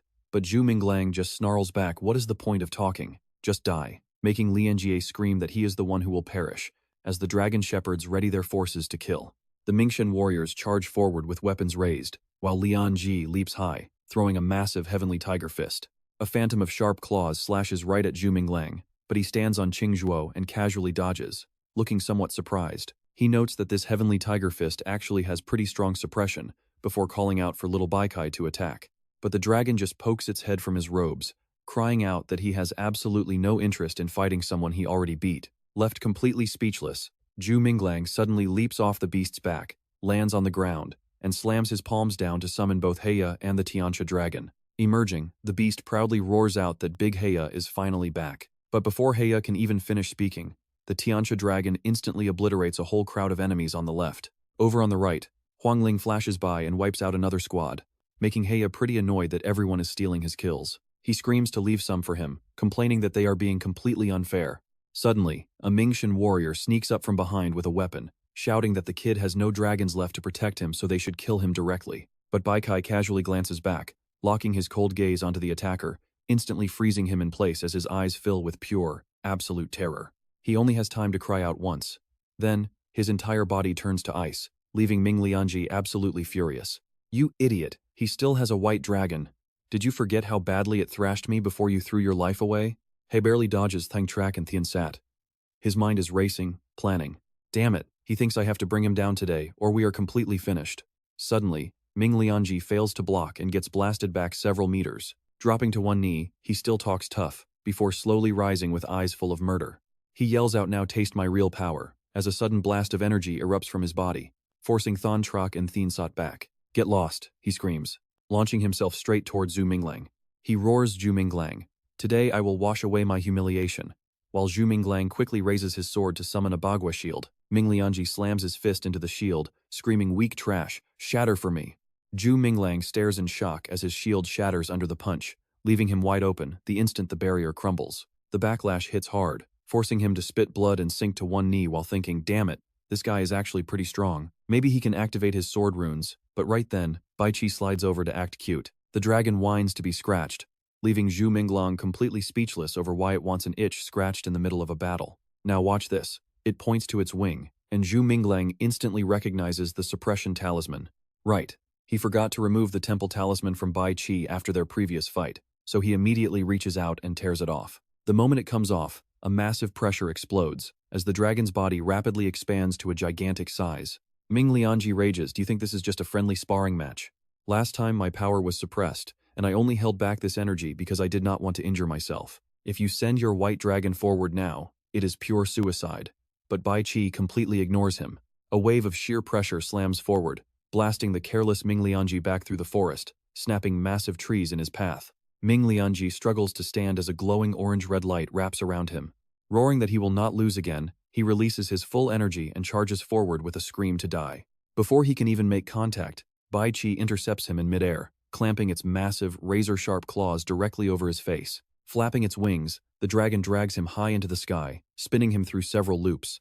Getting bored, it slams him hard onto the ground, leaving him struggling in its grip while Zhu Minglang walks up, muttering about his upper Dragon King.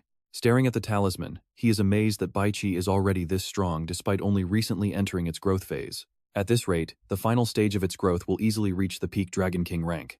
That thought brings a smile to his face, knowing he can easily ascend to a dragon god soon. Bai Qi lets out a proud cry, as if asking if he is the most awesome dragon ever. Zhu Minglang chuckles playfully, but the dragon quickly pouts about its power being suppressed again, before the boy turns to their captive with a cold look. Since we both work under the gods, I will spare your life. But you must remember one thing. Lai Xuan belongs to me, and all of its citizens are my family. If your forces dare to run wild here again, I will show no mercy, leaving the angry Ming Lianji to scream for a quick death. Zhu Minglang smirks, noting that his dragons happen to have quite an appetite for human flesh. Oh, the disrespect is real.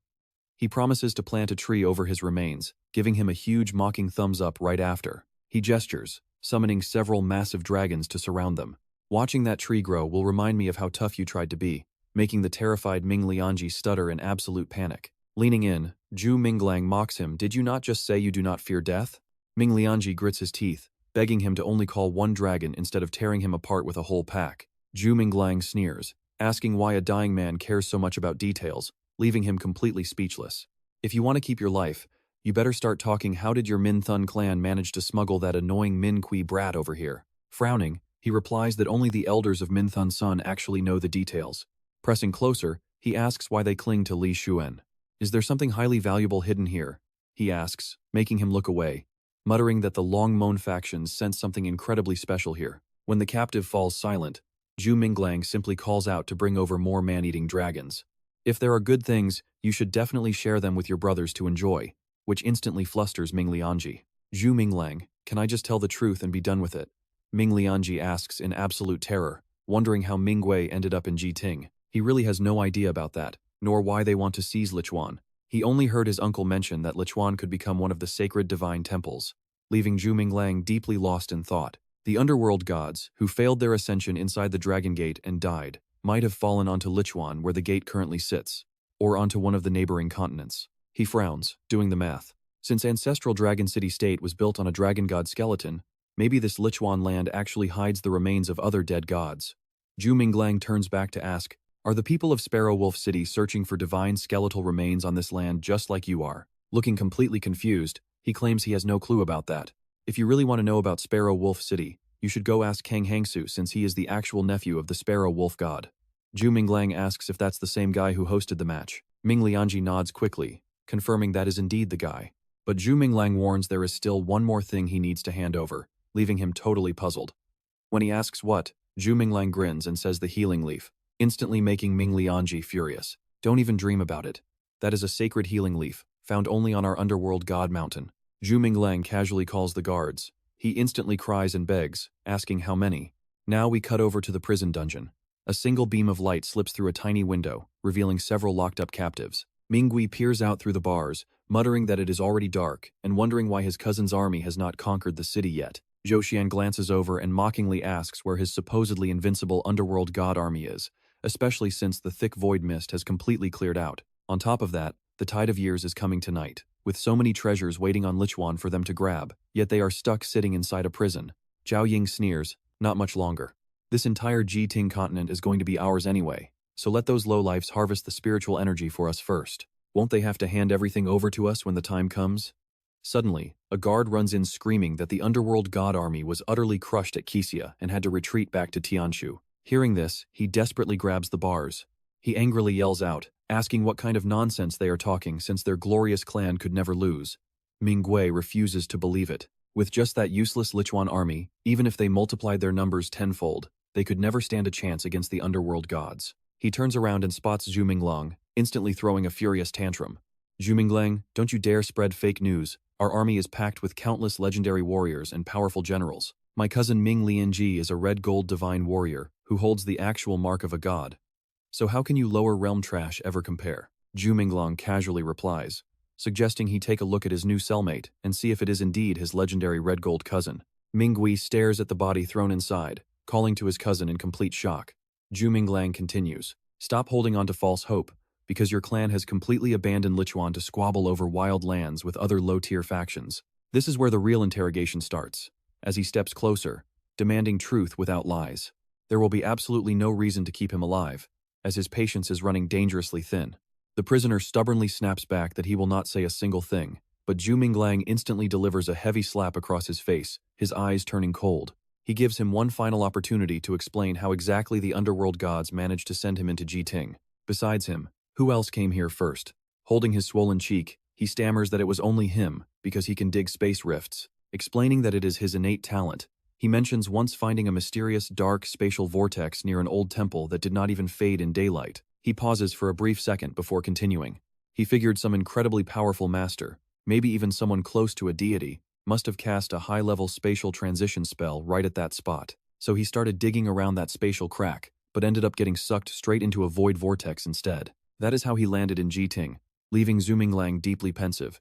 It seems the sparrow wolf god crossed the void from that temple. But then, he coldly speaks up. Since there is no way to verify any of this, it looks like he is officially useless now. Terrified, Mingui tightly grabs Zhu Minglang's leg, weeping and crying out that he is actually extremely useful. He can break through restrictions and open up ancient ruins that nobody else can access. On top of that, isn't the tide of years arriving tonight? He can easily help them gather rare spiritual resources that others cannot reach. Suddenly, a woman's voice cuts in. She tells Zhu Minglang to spare his life.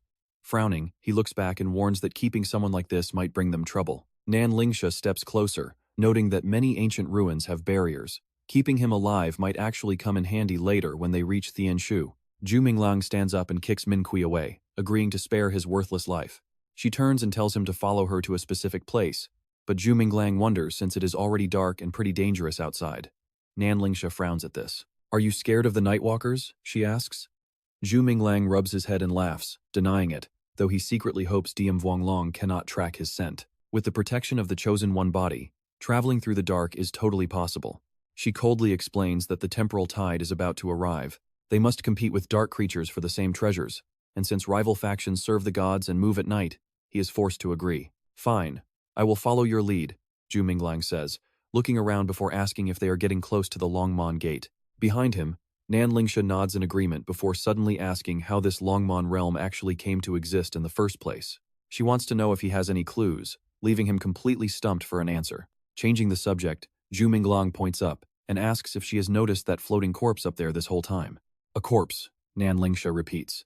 She stares for a moment and advises him to shift his focus to finally see it. He narrows his eyes and focuses with all his might, and suddenly a massive vortex starts expanding right before him. Oh man, look at this. A massive, terrifying face suddenly looms in front of him, followed by a giant figure radiating absolute dread. It is a giant that makes him hesitate. Then, another swirling vortex appears, causing the giant's body to slowly fade away. Nan Lingsha watches in complete shock at this temporal tide. Zhu Minglang quickly explains that Li Shuyan is considered a graveyard of gods, where their divine corpses are discarded after death. Zhu Minglang pauses briefly before continuing his explanation. The temporal tide then decomposes them, turning them into spiritual nourishment flowing toward the peak. Is this the true cause behind the revival of all things and the sudden explosion of energy? His expression grows incredibly serious as he wonders what secrets are actually hidden inside the Longmon realm.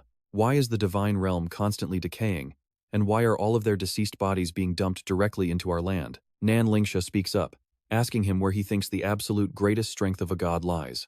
Zhu Minglang grins and says their soul, followed by their heart. With that, he decides they must absolutely claim this dead god's heart. This sudden shift makes Theonsat grumble that he gets it already. Suddenly, she warns them to be careful of something moving on the ground. Zhu Minglang peers downward for a moment before speaking up. They are definitely targeting the god's heart inside the temporal tide too, as a horde of deformed night demons rushes straight into the vortex below. Nan Lingsha asks in confusion what they just crossed to travel such a massive distance in the blink of an eye. He glances over and explains that it is a dark vortex, acting just like a gateway of darkness. Zhu Minglang adds thoughtfully that the worlds inside these gateways are fully interconnected, allowing dark creatures to travel to any corner of this world instantly. This leaves her completely shocked, realizing that if that is really true, they have zero chance of ever outrunning those fast nightwalkers. He nods. Theonsat flies back toward the Tulong city-state, grumbling about which way they are even supposed to go. "Are you playing with this Dragon King?" he snaps. Nan Lingsha reassures him that returning to Tulong is fine, since their allies are there and a huge gift awaits them. Zhu Minglang glances over at Tanthan, deciding they will bring Minqui right here. Inside the dungeon, Minqui backs away in absolute terror, begging Zhu Minglang not to kill him because he really does not want to die. He slaps him across the face to make him shut up, coldly ordering him to stop wasting time and follow him. Under the starry night sky, a trembling Min Kui stands on Tiansat's back and demands to know what on earth they are doing. Flying high in the night sky like this is just asking for trouble. If they run into a pack of night demons, they are totally dead. But Zhu Minglang gently assures him that they will be fine. You probably think he is insane too when he asks Min Kui if humans can even survive entering that dark vortex. The dark vortex is basically the main crossroads of the Dark City, the ultimate gathering point for all night walkers. No living person who steps inside has a single chance of survival, but Zhu Minglang calmly replies that is exactly why they need a guide. He reminds him of his dungeon confession about using a leftover dark vortex to reach the peak, sending the captive into a complete panic.